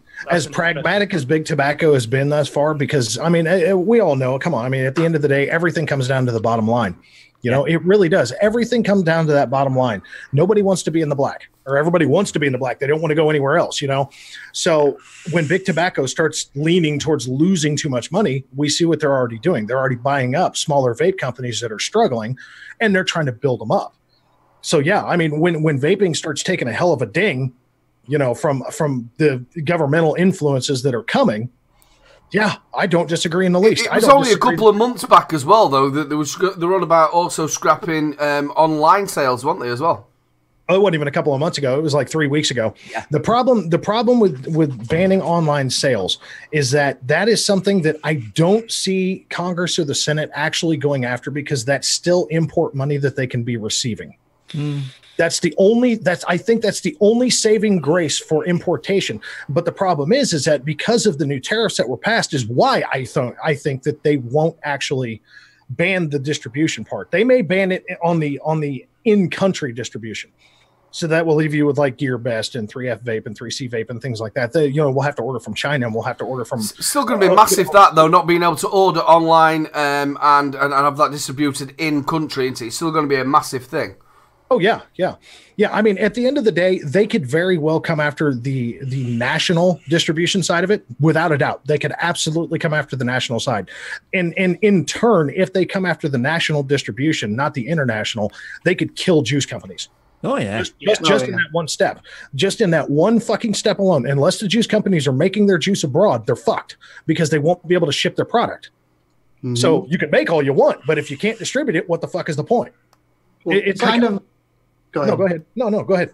I was just going to say, kind of on Vic's point, they're going after the low-hanging fruit here. They're not really going after the tip-top. The tip-top people, Juul, are complying. They're trying to appease the FDA. What they're going after is the easy targets. They're going after, all the online vendors that don't have any sort of age verification. They're going after the vape shops that are terrible at carding people. And they have data to back this up. There's a website that you can go to where you can look up every single spot check of every single vape shop in America. Like, you can look up my shop, Voltage Vape. And at my location, we have been visited. Yeah, sure. We've been visited.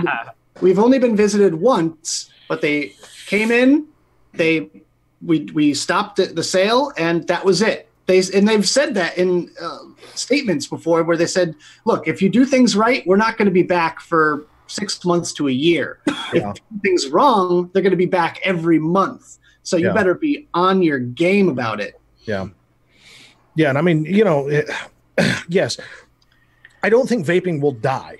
I honestly, I don't think that vaping will die, just because I don't think they'll kill the international side of the shipping, just because it makes them money. But at the end of the day, vaping will take such a blow that, I mean, from the standpoint of gaining new vapors, if you don't understand what you're doing, what's the first step that any new transitioning vapor usually takes? The tangible. They usually go somewhere, they put their hands on something, they speak to a person, they have somebody explain to them how something works. When you go on a website, you don't have that. No. You don't have that tangibility factor. You don't have that heart to heart with a person working in a fucking vape shop that may actually give a shit about your health. You just have, here, click here. Do you want to buy this? So, I mean, if you kill the distribution, because 90% of the vape shops in this country, they're not buying overseas, not unless they have to. They're buying from the local distributors, the local wholesalers. Well, if you kill the local distribution, the national distribution, then the vape shops are going to be damaged as well. And I mean, I did a video like a month ago, and it was very, very conservative numbers on what I could just pull over about a week's worth of time. Minimum, okay, bare minimum employment by the vape industry just in the United States is roughly 55,000. That's just bare fucking minimum on averaging numbers for what vape shops usually have for employment, what juice companies usually have for employment, what distribution companies have for employment. That is 55,000 plus jobs that could be completely squashed in a 2-year time frame if this shit keeps going the way it's going.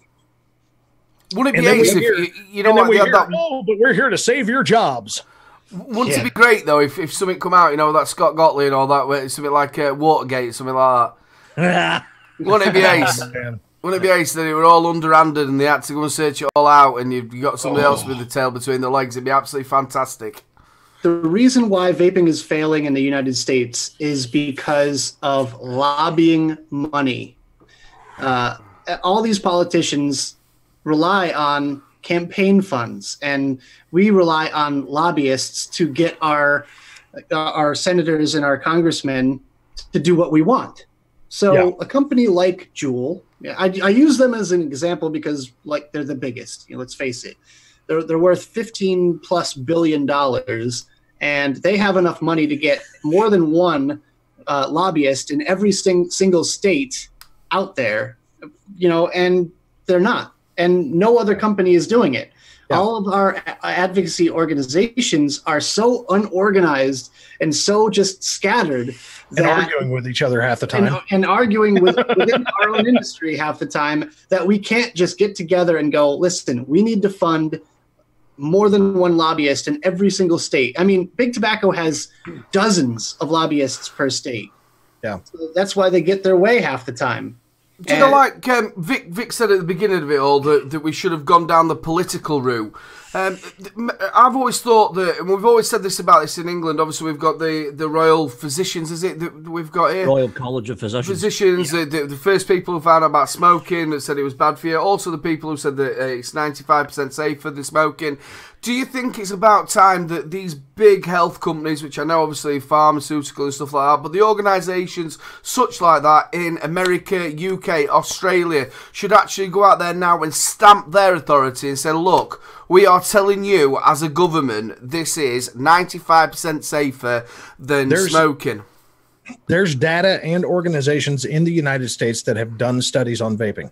But they've got to be big enough. They've got to be big enough to be able to go there and lobby properly. Well, but see, here's the thing, okay? There is data out there from this country that's been done in this country, okay? And the FDA refuses to acknowledge it, but Canada did. Yep. Canada took our data and said, look, these people have proved it. And Canada is ratifying their rules, but our own fucking government, where the fucking data was coming from to begin with, is saying, no, we don't see that. because they have other agendas. Oh, exactly. I mean, let's face it. That's all there is to it. It's yeah, you don't come into a job that you make $80,000 a year and come out a multimillionaire at the end of your term. You just don't. Not without having some sort of crooked nature. And you know, I mean, come on. What this really comes down to is a bunch of self-serving, a bunch of very individualistic bastards that are worried about their bank accounts. That's that are money. really worrying. They're worried about selling a positive image, but actually selling their moral integrity. You know, I mean, because that's really what it comes down to. They've put a price tag on their moral integrity and their moral obligation as a public official simply because of money. Yeah. You know, yeah. I mean, it's just like, how much does your integrity cost? Oh, $1 million? Well, here you go, buddy. We got you.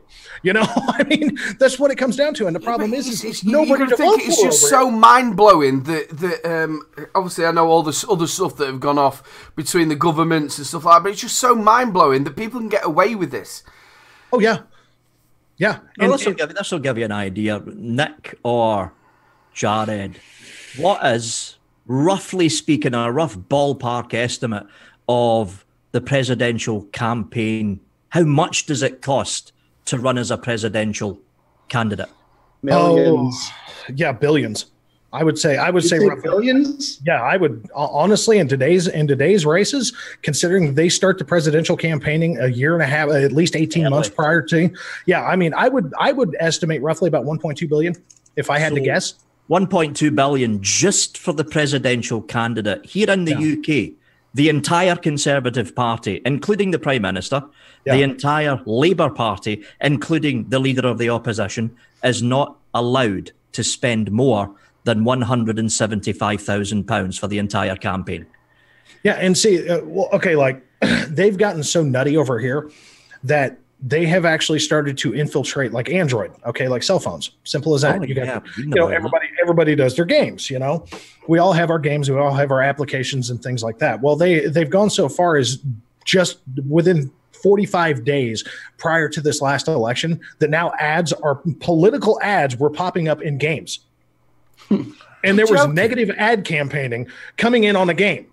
I mean, this is how much money that they're dumping into it. Like you're playing a fucking game of solitaire and you lose or win or whatever, and then all of a sudden, like in my state, for example, Claire McCaskill was up for election, right? And Claire McCaskill has been taking dark money. Ah! It's like, what the fuck does that have to do with my card game, you son of a bitch? X, quick, give me the X. Yeah, I'm just like, and it's like a minimum 15-second run. Now imagine the amount of money that it takes to go to Google and say, okay, I need this to go to every fucking game that you have. I need this to play for 15 seconds every time one of your ads pop up. Hundreds of thousands of dollars, at least. Minimum. Yeah, and that's just for that one ad. Yeah. I saw 14 different negative ads for both candidates. I counted them.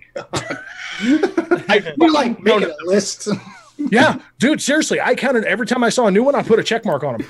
Can you imagine that on Tinder? Because I was just like, how many of these motherfuckers are coming up?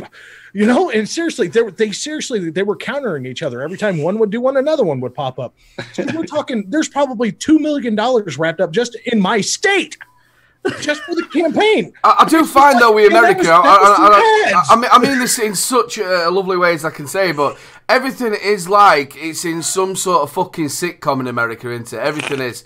Everything's just so fucking friends. Look, there's two sides of America, okay? There is the hold my beer, I got this side, okay, which usually ends up in the ER or somebody doing something really, really fucking stupid. But you know who's going to die because at the beginning of the fucking film. Yeah, exactly. So, or the other side is reality TV, and our entire country bases itself on the reality of TV. Yeah. So instead of looking at reality TV from the basis of it being entertainment, now everyone's trying to live it. Yeah. And unfortunately, nobody gives a two shits and a fuck over here enough to actually understand that, you know what, the lifestyle that you're trying to do actually is not reality. It's completely insane. Yep. And you know, so it's just like, Jesus Christ, man. For a country that's supposed to go out there and fight for freedom, you've not got very much of it, have you? Not these days, no.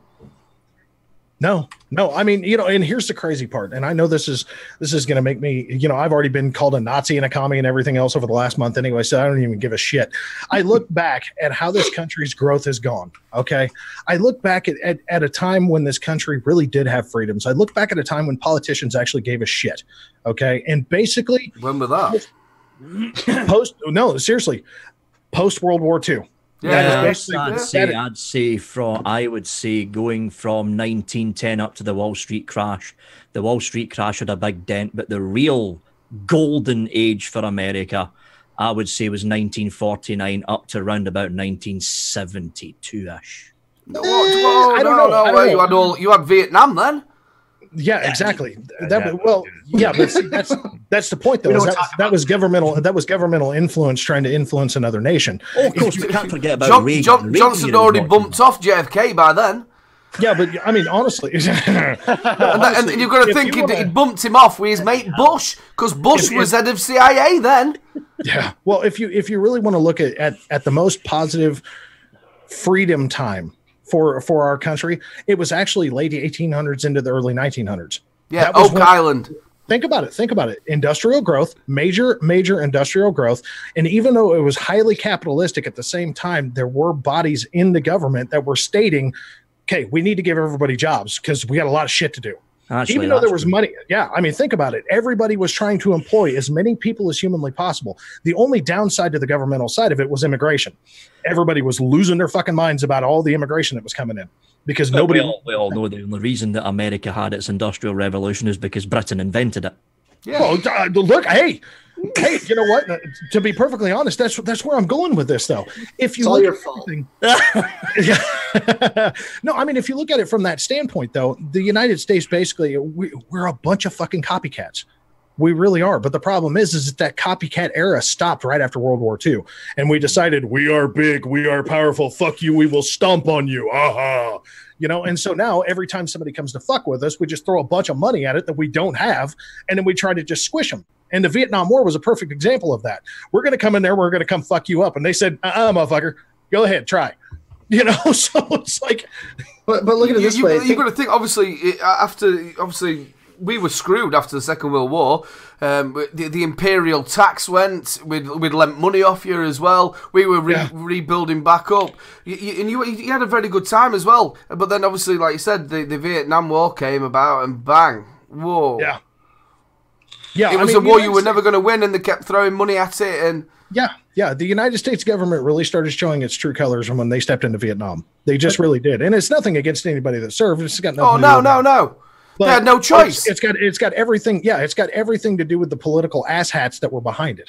But look at post-Vietnam, like what's been going on. Like we Vietnam was all about the Chinese communist influence on the rest of the Asian countries over there. Yes.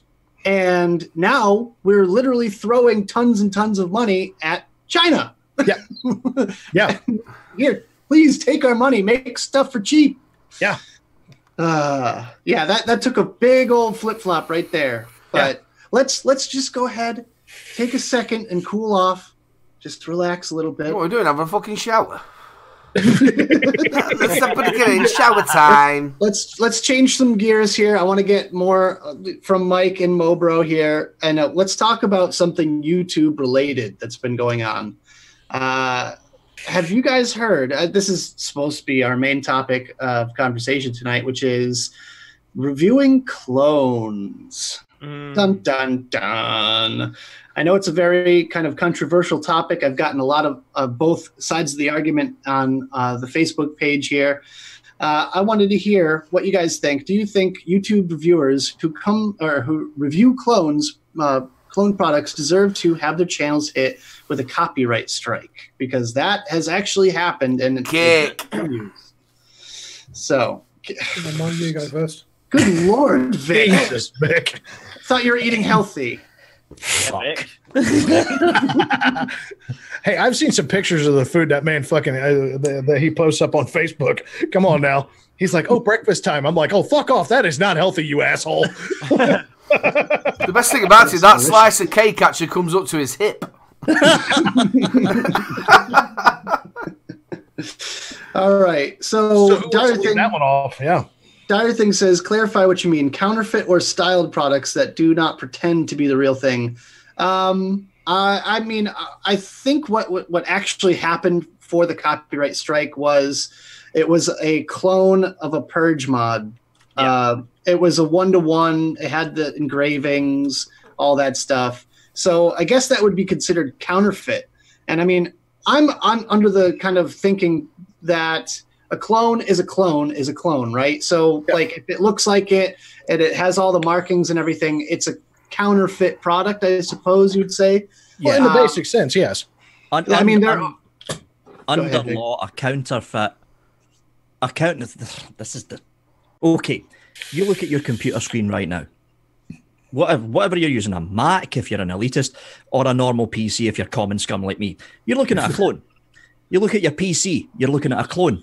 You look at your mobile phone, you're looking at a clone. Under law, a counterfeit also copies the markings and the name of the original. Yeah. That's a counterfeit. Okay. Yeah. So I guess in this circumstance, we're talking about counterfeit, right? But it's also marked as a clone. Well, I mean, clone, styled the word as. Clone. Yeah, it's it's a cloned, whatever. It's a cloned product. So, it's obvious in the video that it's not the authentic. It's not the real deal. And you're saying, oh, I picked this up off of 3F Vape for, 40 quid or whatever. Yeah. But does that inherently deserve to be stricken on YouTube? Absolutely not. No, it doesn't. No. I was watching my brother did a bit of a test show today, so along with Lethal, and they were talking about both of them have ended up with a community strike from YouTube because they did clones, which has caused obviously a bit of trouble. Now, there's two ways to look at it. Now, if it's a clone, it's a clone. You can't say any different. Now, what their argument was that what they're doing is they're testing that clone, and if it's faulty, then they can tell the people who watch them that it's a faulty clone. Yeah. The other bit of it, as well as what they said was, instead of getting community strikes, what they should have been told was they should have got a warning, please take your video down, blah, blah, blah. Yeah. Yeah, well, and YouTube isn't exactly known for being very diplomatic. They're usually just more reactive. You've got what you've got to think about. When we were kids, they used to have like Adidas tops, and then they'd change like a couple of letters in it, wouldn't they? So it was like or something like that, or ick instead of Nike. You know, that sort of stuff. Where these aren't, they're actually saying they look exactly the same as the other product. And well, I can give you a perfect example. Hold on. Wait, let Mike say something. Go ahead. All right. This is the Comp Life Magnum Saw clone. All right. It has the Comp Life logo in the top of the skull there. Yep. It has the Comp Life logo on the button there. It even has Comp Life written on the top there with the Magnum Saw and a serial number. That is a counterfeit product. Yeah. Right? Yeah. Now, as a piece of hardware, I do not have a problem reviewing it. My problem is because it has the Comp Life markings on it. Mm-hmm. Yep. But as a piece of hardware, for a $29.99 mod, that is fucking awesome. Yeah, look at this. Is that a clone vegan? Yep. Fucking lighting. But the argument isn't about clones, though. It's about whether your channel deserves to get a strike from the manufacturer. I don't think it does. It doesn't, because it's not the reviewer that is actually making the counterfeit. Yeah, the reviewer is giving his opinions on a piece of hardware. Yeah. At the end of the day, like I can use this just for an example. This is an authentic QP design Juggernaut Mini or Juggernaut. Okay. Now one of my subs found out that I was getting an authentic, and he actually bought me the clone. Oh. So I was able to go side by side and do a true authentic to clone comparison. And it was straight up counterfeit. There's no bullshit about it. It looked identical. Like you could pass this son of a bitch as an authentic. It was so closely made that you could swap the bubble glasses on them. You know, I mean, you could swap the O-rings on the damn thing. Everything was right down to, it was that close of a clone. Now, did it function the same? The one that I had, no, but I went a little above and beyond and started talking to other people that had them just to verify if my experience was isolated or not, because I was getting dry hit and kind of, a little bit of a vapor lock problem with mine, but a lot of people weren't. And it was basically coming down to an O-ring tolerance issue. But it was basically, my point in doing them is I don't go out of my way to just go buy a clone. I don't. If I can get my hands on an authentic, I'd much rather do that. But at the same time, if I get enough people asking me, hey, would you please review this device because I'm thinking about buying it and I want to make sure I'm not buying something dangerous or stupid or anything like that, and it cost me a whopping $8 to buy it, then I'm gonna do what my subs are asking me to do, because I want to make sure that if something bad happens, I'm in a controlled environment here. Can I just play devil's advocate here? Just push that little button. The way I want to try and explain it, and I couldn't really do the typing on Mark's show, was that if you just say that product you're on about what he's just shown there, if that didn't have any of the markings on it, and it was just a £28 cheap-ass Met mod that didn't have any resemblance to that, but it was the same sort of shape, and it just didn't have any of that stuff all on it, would you still review it? Because you obviously are looking for views and bits and bobs. Would you still review it? Secondly, it's a clone of a product that that costs a lot of money. Now, if you want to make sure that it doesn't blow up in your face or out like that, buy the actual product. Don't buy a cheap ass one. Go to the place where it costs that money. I'm only playing devil's advocate. I don't mean to be horrible to people who do clones or so that's down to them, whatever they do. But if you don't want it to blow up in your face, don't buy a clone. And the second one is, would you still review it if it just looks, just say we didn't have that skull on it and it was just that, would you still review it? Yeah. Yeah. So But why did they do it?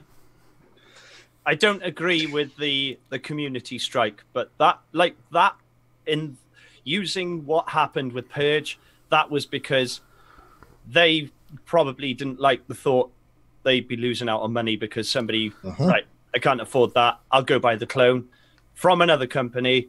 But, you know, everyone has a budget. And this is why we put disclaimers at the start of our videos. It's in the rules, though. YouTube, it's in the rules. Copyright. Yeah, but you look at anything. There's not just vape related. There are so many channels out there that contain content of clones, styled, whatever you want to call it. Not everybody gets community strikes for it. Look at Ashens. Ashens, he does a lot of clone Game Boy and game system reviews, and nothing wrong with that whatsoever. Do you think it's that maybe these companies have brought it to like YouTube and said, look, I want you to go through all these videos and I want you to find everybody who's got ours or we're taking you to court? No, I think it's more, you know, it gets brought to their attention.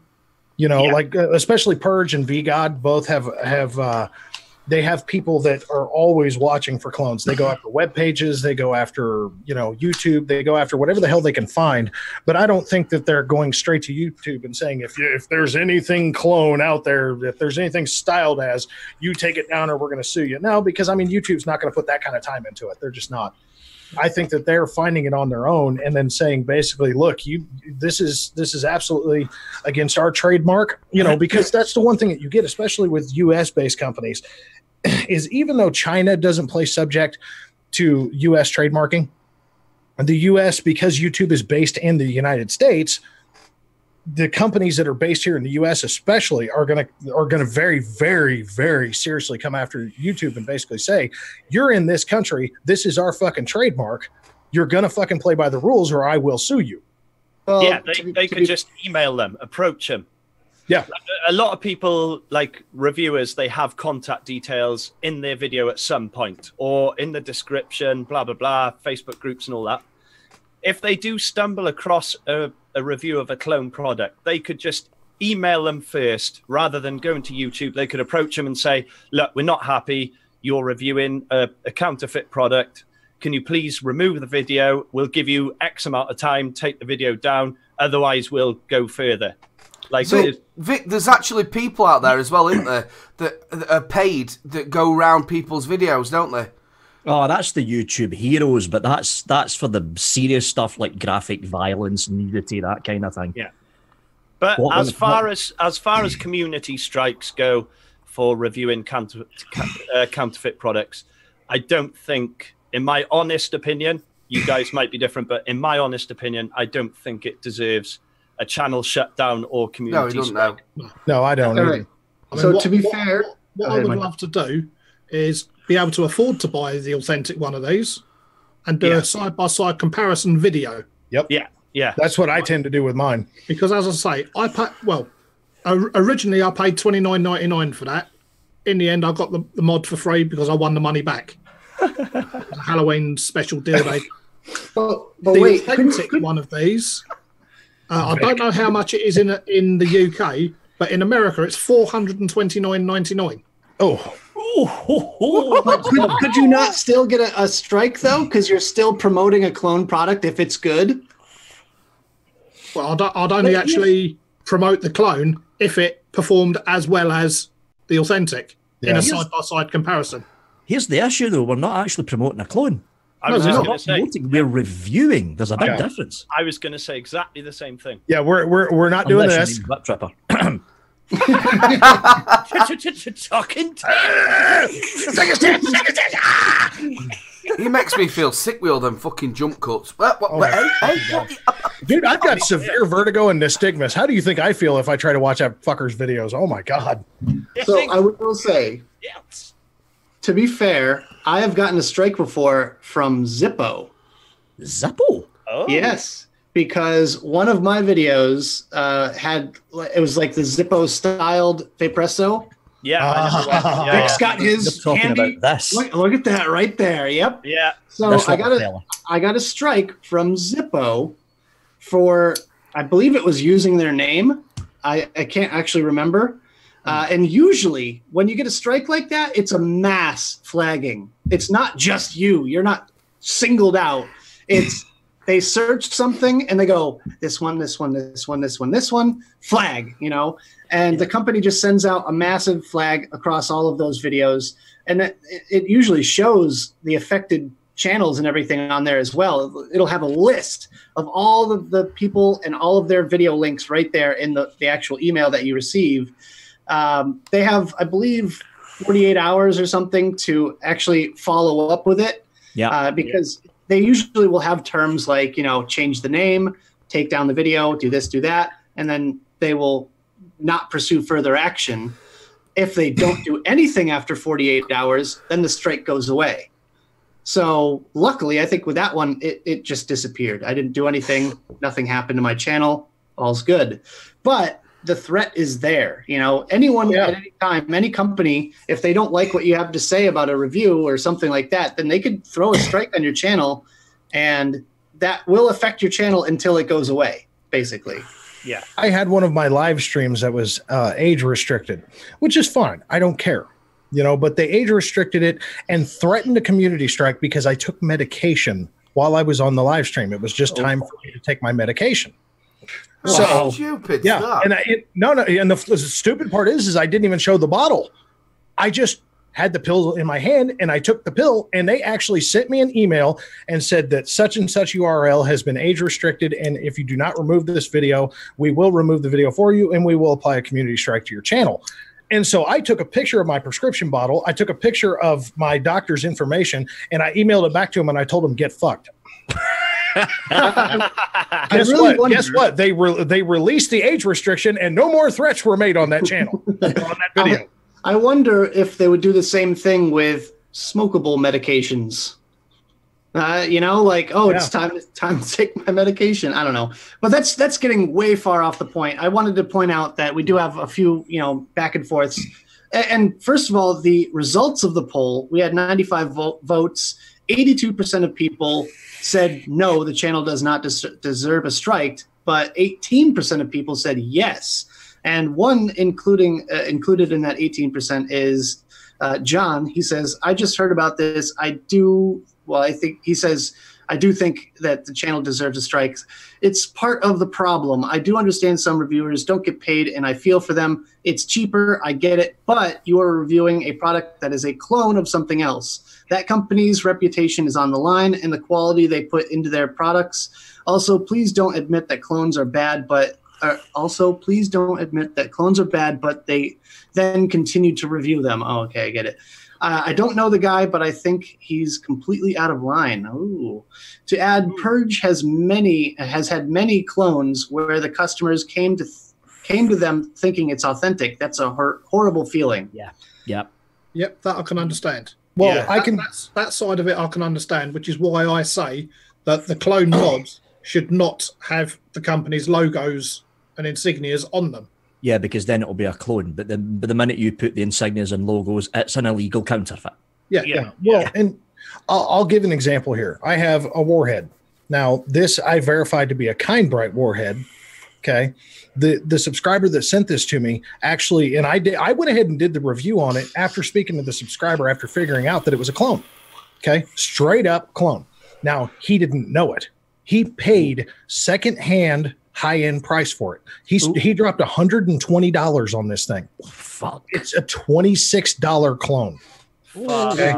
Now, I will tell you this. The only thing that gives this away is the serial number and the fact that this is a squonkable 30mm RDA, which they did not make with Warhead. Right. Yeah. As soon as I saw the squonk port, I was like, wait a second, this is like a 2016 30mm RDA.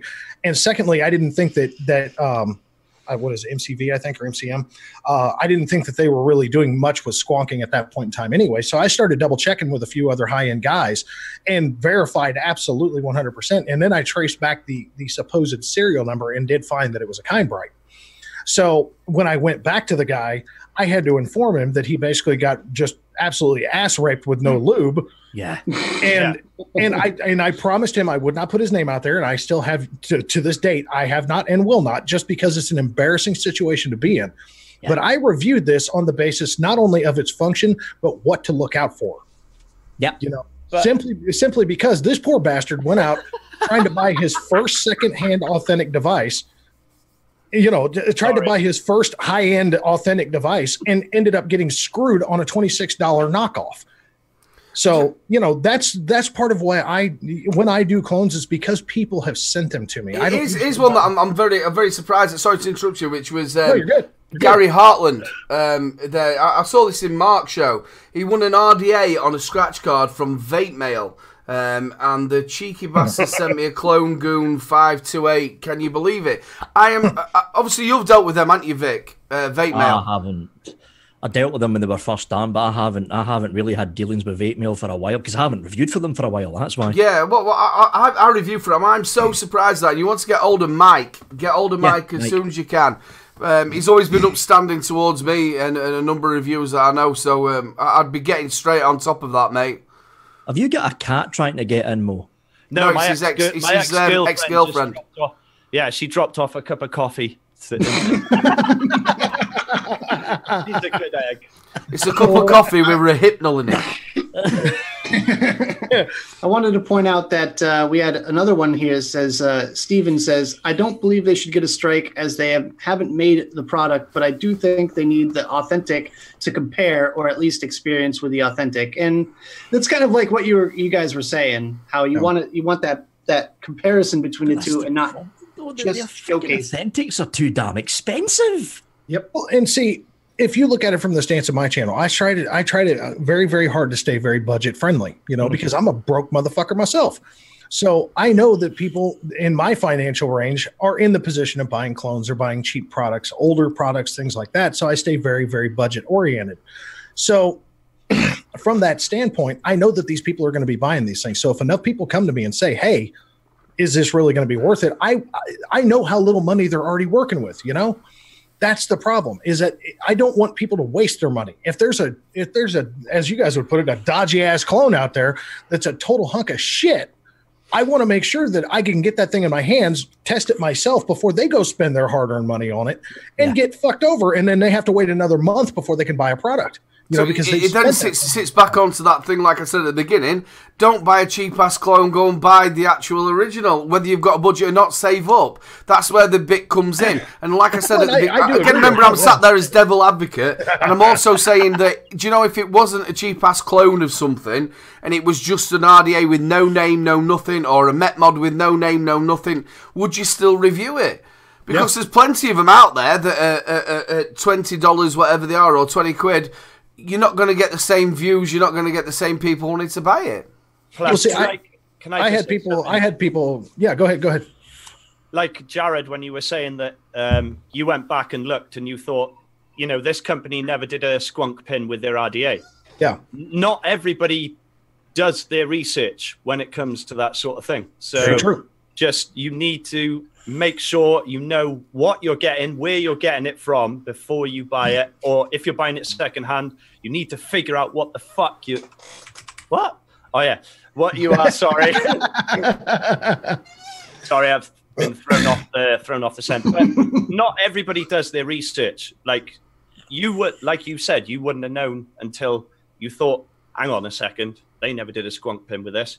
Go back and look, trace back the serial number.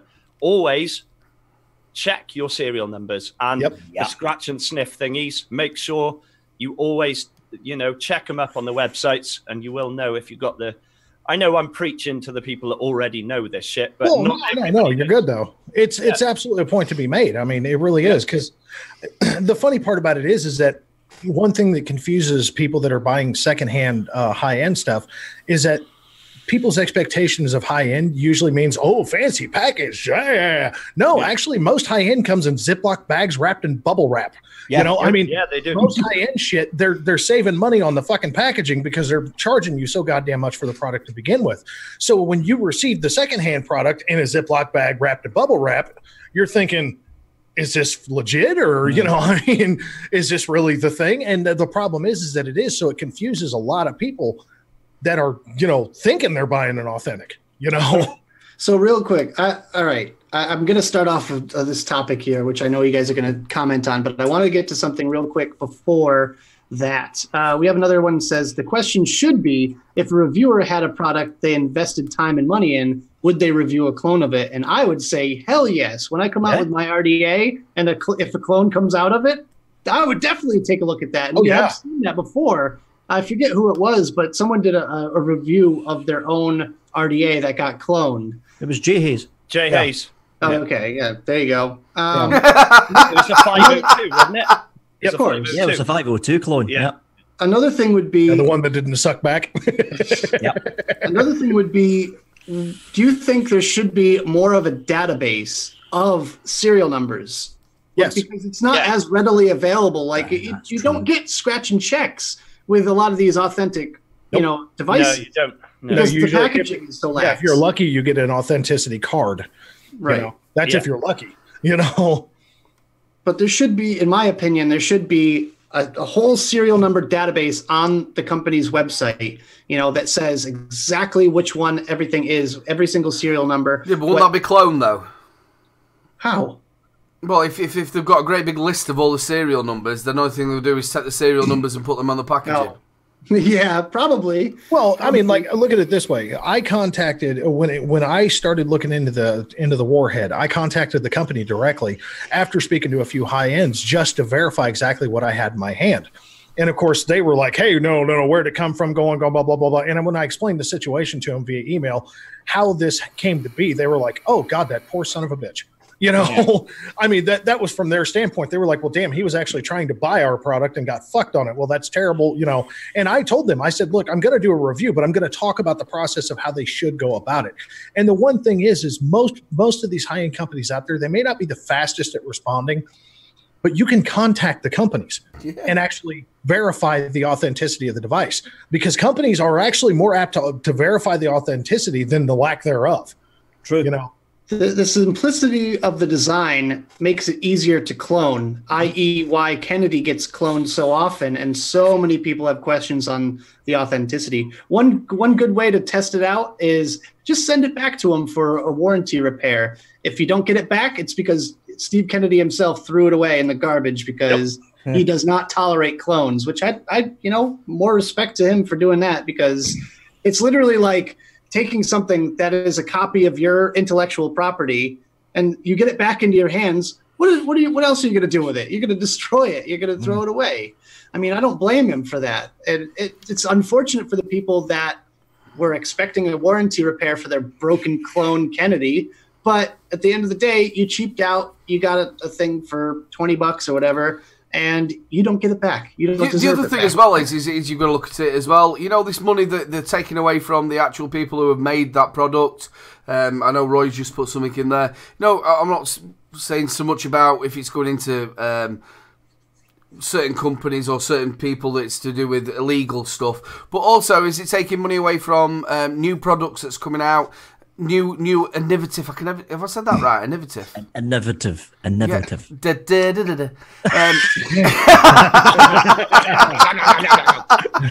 Jesus Christ. that word there, right? If we is it taking money away from that as well? Yeah, can be. No. And here's why. Cloning progresses a market. You look at the mobile phone market. If it wasn't for all these other different mobile phone manufacturers copying what Nokia had done in the early days with the 3210, 3320, Wow. Yeah. the mobile phone market would not have progressed. If it wasn't for what the forerunner of Asus and the forerunner of MSI cloning what IBM done with the original PS1 DOS first run PC, we would not have the PC market we've got right now. If it wasn't for Steve Jobs, Apple, looking at the laptop market, we would not have Apple Macintosh. If it wasn't for monitor manufacturers copying what JVC, Sony, Victor had done over in Japan, we would not have the plethora of flat screen TVs and flat screen monitors we've got right now. Cloning progresses a market. Cloning does the difference here. Yeah, cloning does progress the market to a point, but at the same time, here's the other side of the argument that I'll put to it. You want to put the devil's advocate to it, and I get it. You know, when somebody takes something and makes their own product from a design, I get that. Yeah. But like, I've turned down plenty of people asking me to clone or to review clones, and the reason being is because it's stupid shit like the dead rabbit. Right. Like, seriously, I've had an unbelievable amount of people that have actually asked me to review the dead rabbit clone, and I told them no. And they were like, why? And I said, because you can buy the fucking dead rabbit for $20. The clone is $11. Yeah. Get fucked and just go buy the authentic. You know, so that's the other side of the cloning market that's out there right now, or the copyright counterfeit market, however you'd like to put it. That you got to look at that. Okay, so I see people that clone these high-end stuff, you know, the stuff that some people can't afford, and I get why they're doing it, and that's fine. They're on the budget, whatever it is, what it is. But at the same time, you've got the same people that are cloning devices that are easily available, readily available and easily affordable, you know, and they're still cloning it just because of its popularity. That's where the cloning market, I think, damages in a sense, just because it's like, okay, what the fuck is the point? You know, I mean, you can buy an authentic for $9 more than you can buy the clone. What the fuck is the point? You're still saving money. So look at it this way. It's like MF just said there. He was saying that people are interested in a style product with no branding. If it performs like it is, what matters, in my opinion. Wish they did more replicas with no branding, but it's still a replica. That's a clone. No, so it's a clone. So even if it's got no branding on it, it's still exactly the same sort of shape. And so back in the day, Vape was, you know, all before Comp Life and all that Avid Life thing that happened. There was a company called Vape, and they made something called the Manhattan mod. Don't get me fucking started on that. What? The Manhattan mod was it was just a tube mod. It was a tube mech, nothing too fancy about it. What happened was Vape was trying to get them manufactured in China. They came to a company. They had them manufacture, you know, a couple thousand of them in each material, and then they skipped out on the bill. So another company, this was all before they engraved it. So another company swooped in, bought up all that stock, and had them engrave Americlone on it. So they had 1-to-1, 1/1 on the button. It was a 1-to-1 clone, exactly like the real deal, except it just didn't have the exact same branding on it. But it had the Americlone, and it was called the F-Fu Hatton. The Fu Hatton, yep. I believe I still own at least one or two of those things. And I will say they are excellent mods. They are really, really good. And you could buy them for $50 when the real deal cost $300. Yep.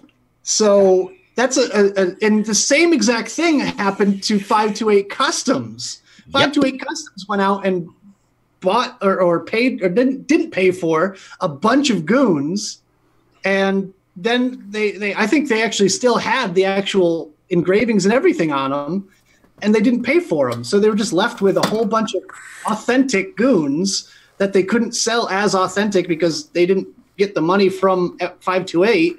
So they were selling them on Chinese websites. So it's a clone, but it's actually the real thing. Yeah. I think that happened with Kafan as well. Did it happen with Kafan? Nah, it's never happened with Kafan.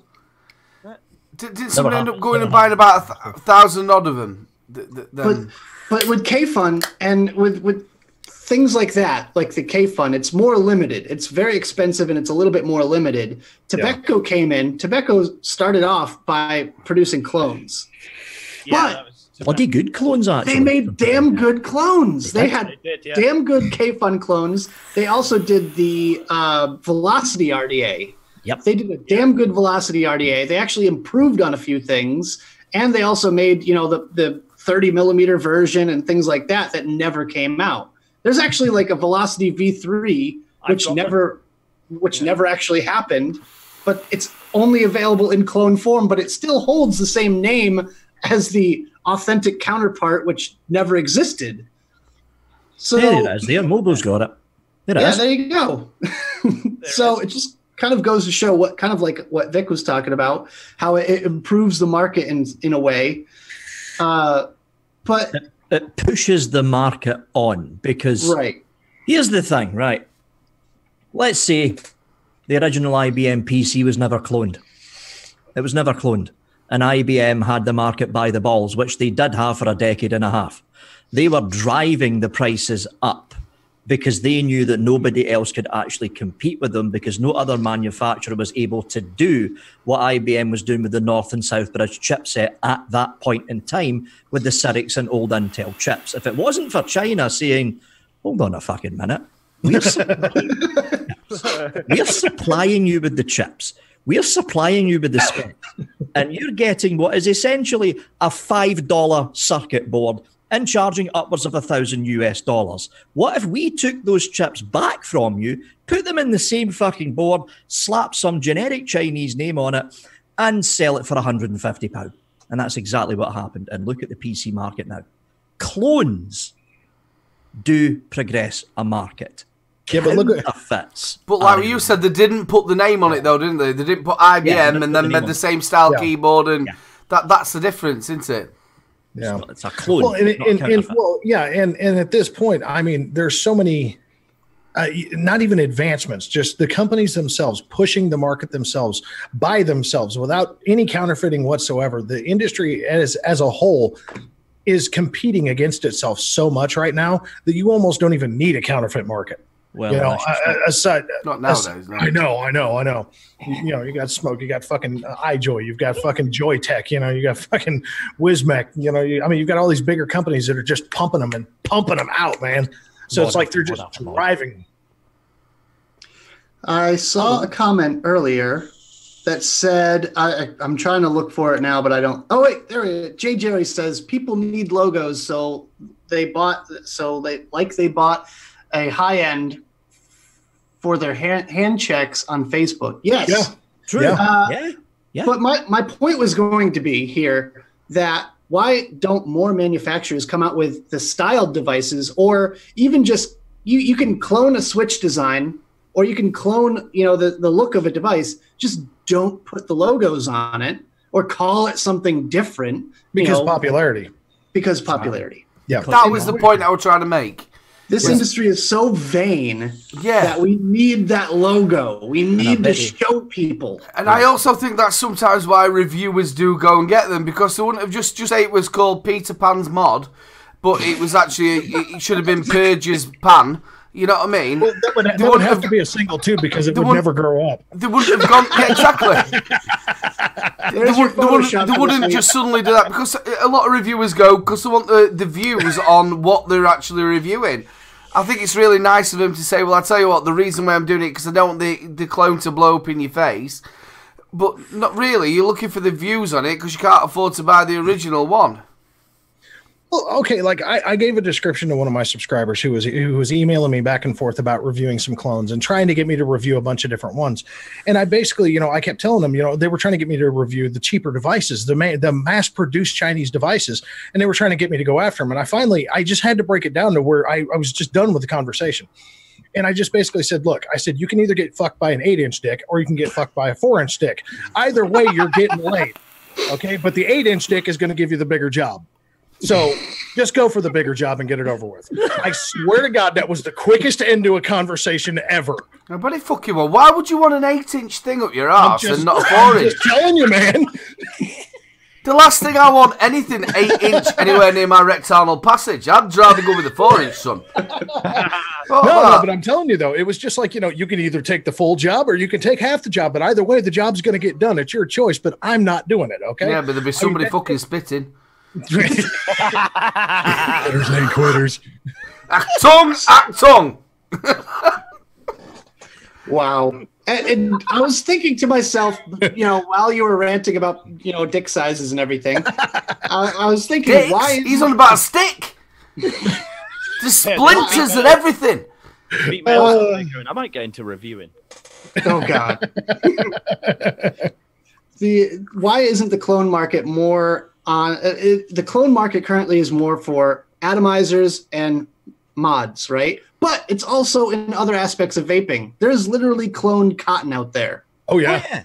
Oh yeah. There's clones of fucking everything if you look deep enough for the Clone vape. juice. I mean, there's clone juice all over the fucking place. I mean, Jesus Christ, that's probably the most rampant clone out there is juice. Yeah. And why do you think that we can't get our shit together enough to save our own industry? Yeah. There it is. Well, we did. You're just going about it the wrong way. That's the problem. But look at what you guys had to go through, though. Look at what you had to go through before you can really kind of vilify. We didn't really have to go through a lot. The TPD, the Tobacco Products Directive, and all the UK guys here will remember it. It was first hinted at in 2014. Yeah. January of 2014, which was a few months before I started reviewing. The first signs of what was going to happen and the first idea of what was going on, they were going to regulate mods. So it was only internal batteries and internal batteries only. They were going to regulate mods to the point that no mod would go over a certain voltage. They were going to regulate tanks. So tanks had to be sealed. Pod systems, in other words.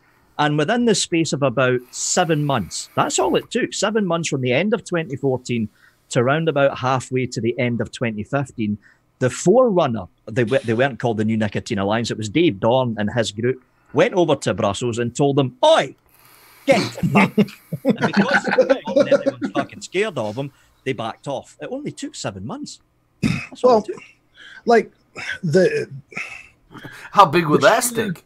Yeah, right, exactly. Well, I mean, put it this way: the American side of the vaping industry is so fucking blatantly blind to what's going on that, in a sense, we've basically just bent over and backed right up onto the government's dick and said, "Please, sir, can I have some more?" I mean, that's really. I mean, we've just voluntarily just backed that ass right up onto it, you know. And then now we're going, "Wait, too deep," you know. Hold on, you know. We need an American rave corn. That's what we need. I'm just saying. I'm just, you know, I mean, if you look at it from that perspective, we have backed our own ass onto this, and now we're going, "Oh wait, hold on, that ain't right." You know, brings a whole new meaning to a stack. Right, but that's the American way. It is. Get yourself. Vicky, you picturing that one that TVP had, that big black one? Oh, that's what you've got. That's the Mage 2 mech stacked, and I'm reviewing it next week as well. But Jared, that's the American way. Get neck deep in debt, and then say, "Government, please help." Oh yeah, absolutely, yeah. The way over here is basically the American dream is a dream. It's not a reality at all. The American dream is how much credit can I rack up, how much buried in debt can I get, and then basically when I get to the point that I know I cannot dig myself out, bankruptcy, we're good to go. Let's start over again. You know. It's just like, no, guys, if you just live within your fucking means, if you handle the means that are in front of you, even in the vaping industry, if we handle the means that are in front of us with the things that we can control, we can slow the process. But the problem is that we've got too many companies, even here, juice companies alone, that don't even want to adhere to our own guidelines, much less federal guidelines. Just because money, just the same side as the political side. The political side wants the money. The juice companies want the money. There's some manufacturers over here that just want the money. Everybody's all about the fucking money, and nobody's thinking about the long-term industry. You said it exactly though earlier about that everybody's living that sort of dream of the reality sort of side of it, and everybody wants something that they can't have. Also, nowadays as well, especially down in England, everything is so damn expensive. Even the actual thing of going out and having a pint with your mates, a little bit of a breakaway, or being able to take your wife out for a meal, is like, it's impossible. You were supposed to be able to be a king of your own castle with your 3 children, sit round, be able to go on holidays. You can't do it. They've made it impossible. Well, it's like, okay, like me and my wife, we live within our means. Okay, so I've got a phone. It's beat to hell. It works okay. It does its fucking job. Could I upgrade? Absolutely. Am I going to? No. I'm not going to turn around and bury myself in an $800 fucking phone just because it's a new shiny. But I have 2 friends that had the exact same phone that just upgraded. Nothing wrong with their phones whatsoever, but they wanted the new shiny. You know, that's that dream. That's that revolutionary thought of I must have the new and bigger and better deal. And the electronics agent itself has pressed that. Oh, we've made better. And, you know, First, you've got to look at your health insurance as well. I think Nick, what were you telling me? What is about $200 a month or maybe more? More, like 400 for an individual, for a single person, like someone that's not married. You could spend at least $400 a month on private insurance. Yeah, I'm on federal disability, okay? And being on federal disability used to be that the government would actually pay for your insurance as well. Okay, now my federal disability insurance is actually a secondary to my wife's. They charge me, okay, the federal insurance that used to be free, they charge me like $189 a month. And that takes out of the disability check that I get every month. So it's like, damn, what little bit I had. Completely different way of doing things over in the US compared to the UK. Oh, yeah. Oh, yeah. When it comes to healthcare and education, completely different. Oh, yeah. It's basically money in every fucking way. It just is. And that's probably why they're not. That's probably also why they're not bothered about whether you're gonna save your life from vaping instead of smoking. Where here, if you get yourself off the stinkies and you're not going to be going into the hospital all the time with cancer, etc., and all the stuff that comes with it, it isn't going to cost them so much. Yeah, with you, if you suddenly start getting well, and you're not going to have to spend that, you're not going to spend your £400 a month, are you? That's why the National Health Service here is saying, here's ESA. Okay, not all of the trusts are saying it, but a growing majority of the National Health Service trusts and hospitals are now saying, want to give up smoking? Try patches. Here's e-cigs. You walk into some of the bigger hospitals down south and some of the hospitals in here, they've got signs on the front foyer saying, smoking, fuck off. Well, they don't actually say fuck off. But what is it, a Sunday? Well, smoking, no. But some of these hospitals are now allowing you to vape inside the hospital premises. Well, okay. NHS. I was vaping on a ward earlier on today. Yeah. Wow. That's crazy to me. think of it this way. I was literally sitting next to my mum's hospital bed, vaping. Yeah, as backwards as it is. Think of Gottlieb's own words. Gottlieb says, we understand that as from the adult vaping market, that this is a beneficial process, but sacrifices must be made. Yeah. Those are his words on Adults. That's the sacrifice. Yeah. We're going to sacrifice adult health. These are the people that are paying the fucking taxes. These are the people that are doing all the things that are paying your fucking paycheck to begin with. But hey, fuck you. Go get cancer. We'll give you pills that you can't afford anyway. We'll put you in debt. Yeah. We'll give you a bunch of fucking chemotherapy. You'll die, and then the next generation will come along, and we'll fuck them up next. Because I said this in the WhatsApp that's going to be up after we finish this, right? When it comes to more stricter online, like tighten up the online age verification, I'm all for that because Higgy Sigs has already done it, and there's a load of other companies doing it as well. Yeah, and I am too. When it comes to getting rid of e-cigs and flavoured e-cigs from convenience stores, I was thinking to myself, okay, what happens if you're a 65 or 72-year-old farmer living in the middle of butt-fuck nowhere in the middle of Alabama? You don't have a fucking vape shop, and the only fucking place you can get your e-cigs from is your local convenience store. You're fucked. You don't know how to use the internet. You probably don't have a fucking computer. If you did have a fucking computer, you probably need to fucking ring your grandson and fucking text him.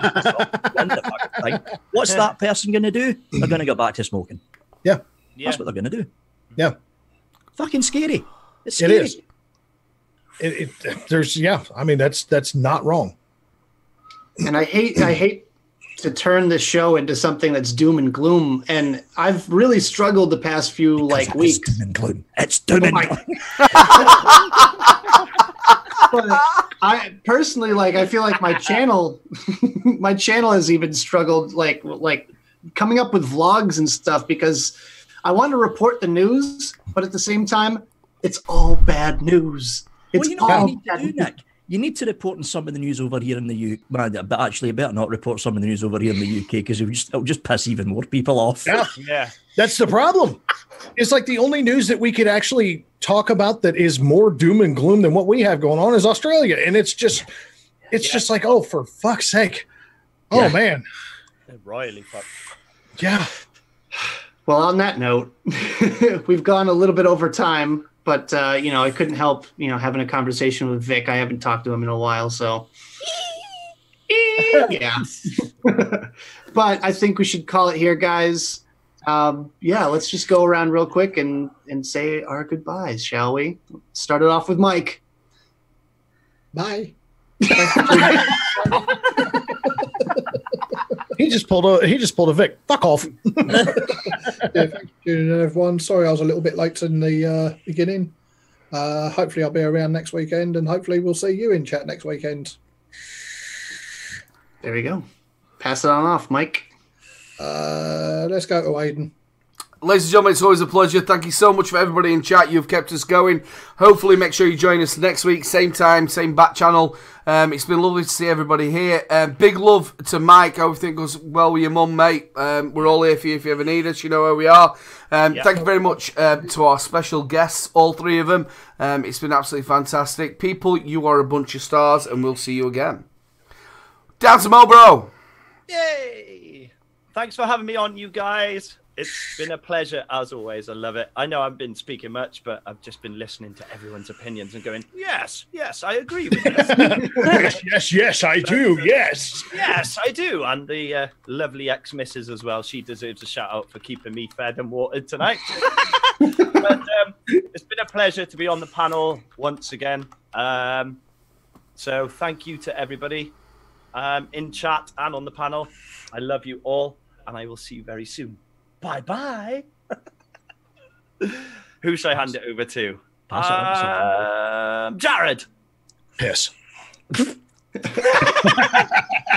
I was waiting for Vic to take that draw. Oh, Savs. Loves being on here. Love being on here. Thank you, guys. Thank you for having me. Chatters, you guys are awesome as always. Vic, fuck off. It is a Sunday. No, Aiden, Mike, Nick, you guys know I love you. You know I do. Mo, dude, that laugh just keeps me going, man. Just fucking keeps me going, I swear to God. But now, since you have said that she's keeping you fed and watered, that is now the hyena cage. Okay? That is your fucking cage. Since somebody's actually feeding and watering you in there, you're fucked. That is your cage now. There was a hand. Just don't start shitting on the floor. With the cup. No, I'll say like the hyena cage with dude love. Right. I'll say like I always say, we all know that your time is money, and we all thank you so damn much for spending it with us because it's a great time as always. So Vic, to you, sir. I'd like to thank everyone for watching me because I am awesome. No. Super awesome Vic show. Yeah, super awesome Vic show. Just thanks for tuning in, everyone. If you're in the United States, and I know some of you are watching this in the US, you're either going to watch it in replay or what. Keep a close eye on what Nick Grim Green is saying in his vlogs. Yep. Keep a very close eye on what he's doing. If you have a local advocacy group in your state, join them. Just join them, just to keep an eye on what's going on, because the next 3 or 4 months, going past Christmas, past Thanksgiving, all the fucking insanity of Black Friday, the insanity of Christmas, the drunkenness of New Year, once you've all sobered up, you will hit the stark realization that if nothing is done in the United States, you're all fucked. Yeah. On that happy note, Nick. Thank you. Follow up with that. Thank you, Victor Doom and Gloom Mullen. Yeah. I hate to follow that. That's awesome. All right. Thank you guys so much for watching. Make sure you join the Facebook group and the Facebook, like the Facebook page as well. Thank you very much to our moderators in chat, Jules, Mama Vapes, Vapor Bunny. We've got Steve Dilligaff Porter, and we just added another one tonight. Who did we add? Michelle Compton. So Mad Hatter Vapes. Thank you guys so much for watching. We'll be back next week with another epic episode, of course, with the insanity that is the Super Awesome Vape Show. All right, guys. Aiden, you got to press the button, so we're waiting on you. Also, make sure you go over and vote for Little Bro. The Hagtash on the e-cig click. Underdog. All right, press the damn button. Love you all, those people. Good night.